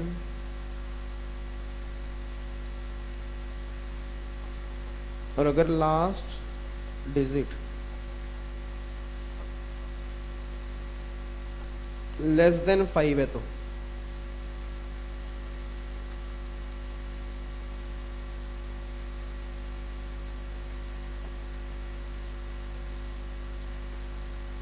लास्ट 10, ठीक है जी। और ऐसे यहां पर लास्ट डिजिट, अच्छा लास्ट डिजिट कौन सी, आफ्टर डेसिमल, 0.5 और 0.5, sorry first digit after decimal.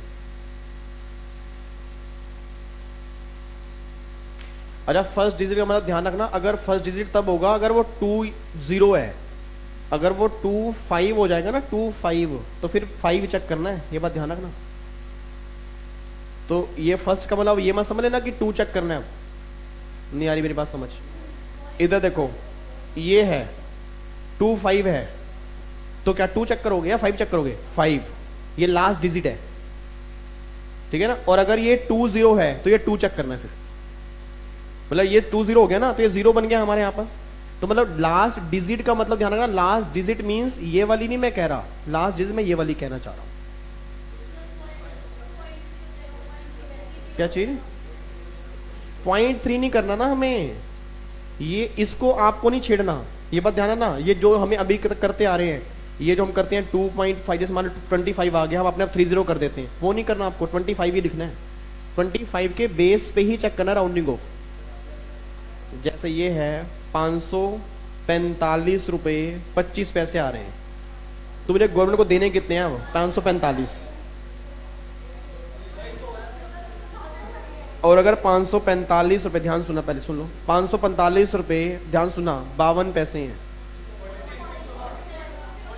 तो कितने हो जाएगा 46। बस यही बात कहना चाह रहा हूं, समझ गए ना मेरी बात को आप।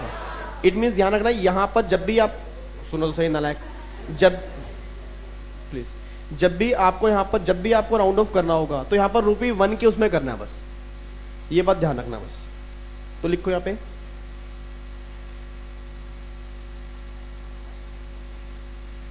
0.5 और मोर, तो नेक्स्ट ₹1, ठीक है जी। तो बस वहां लिख देना लास्ट ₹1, मतलब इसमें लेस देन कर देना बस।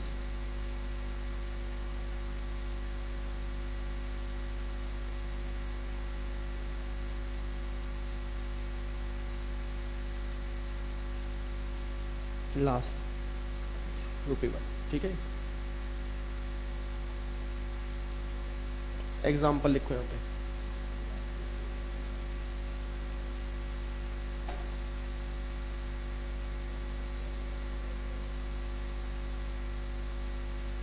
लिखो जी।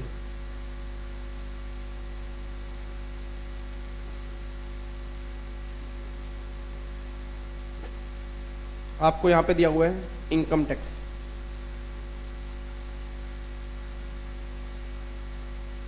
₹1545, ₹1544, ₹1546,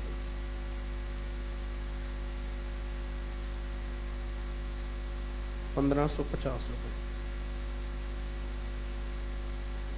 ₹1543.10, 1500 ₹45.90,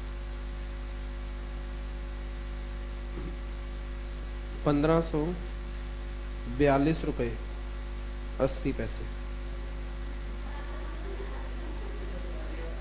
1670.20।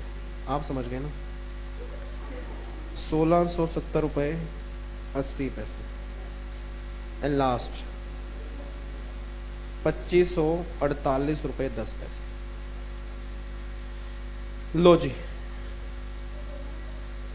सिर्फ इनकम टैक्स है।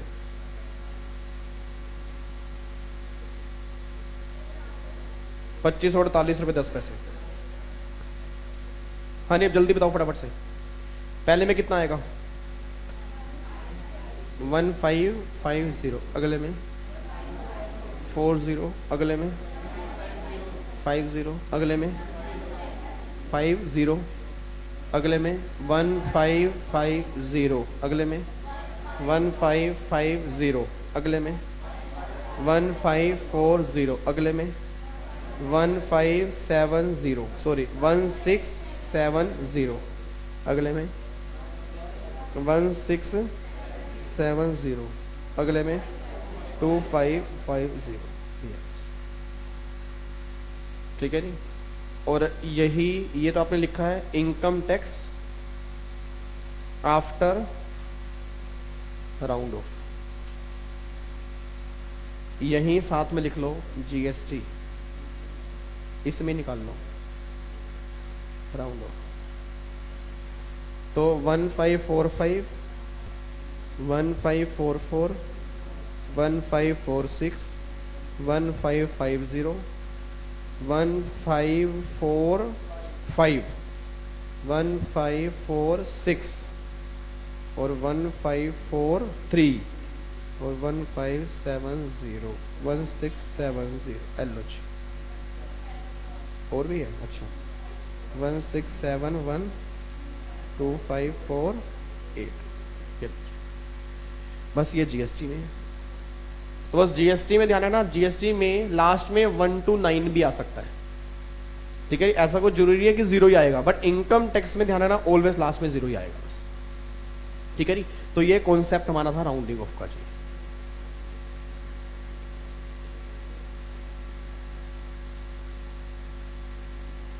इसमें कोई दिक्कत तो नहीं है जी? तो मैंने आपको क्वेश्चन दिए जी होमवर्क वाले, ये सारे आपने कंप्लीट करके आने हैं, इसके आंसर आपने फिलअप करके आने हैं जी, अब ध्यान रखना। और पहले चैप्टर के सारे कॉन्सेप्ट एक बार आपने अच्छे से करके आने हैं।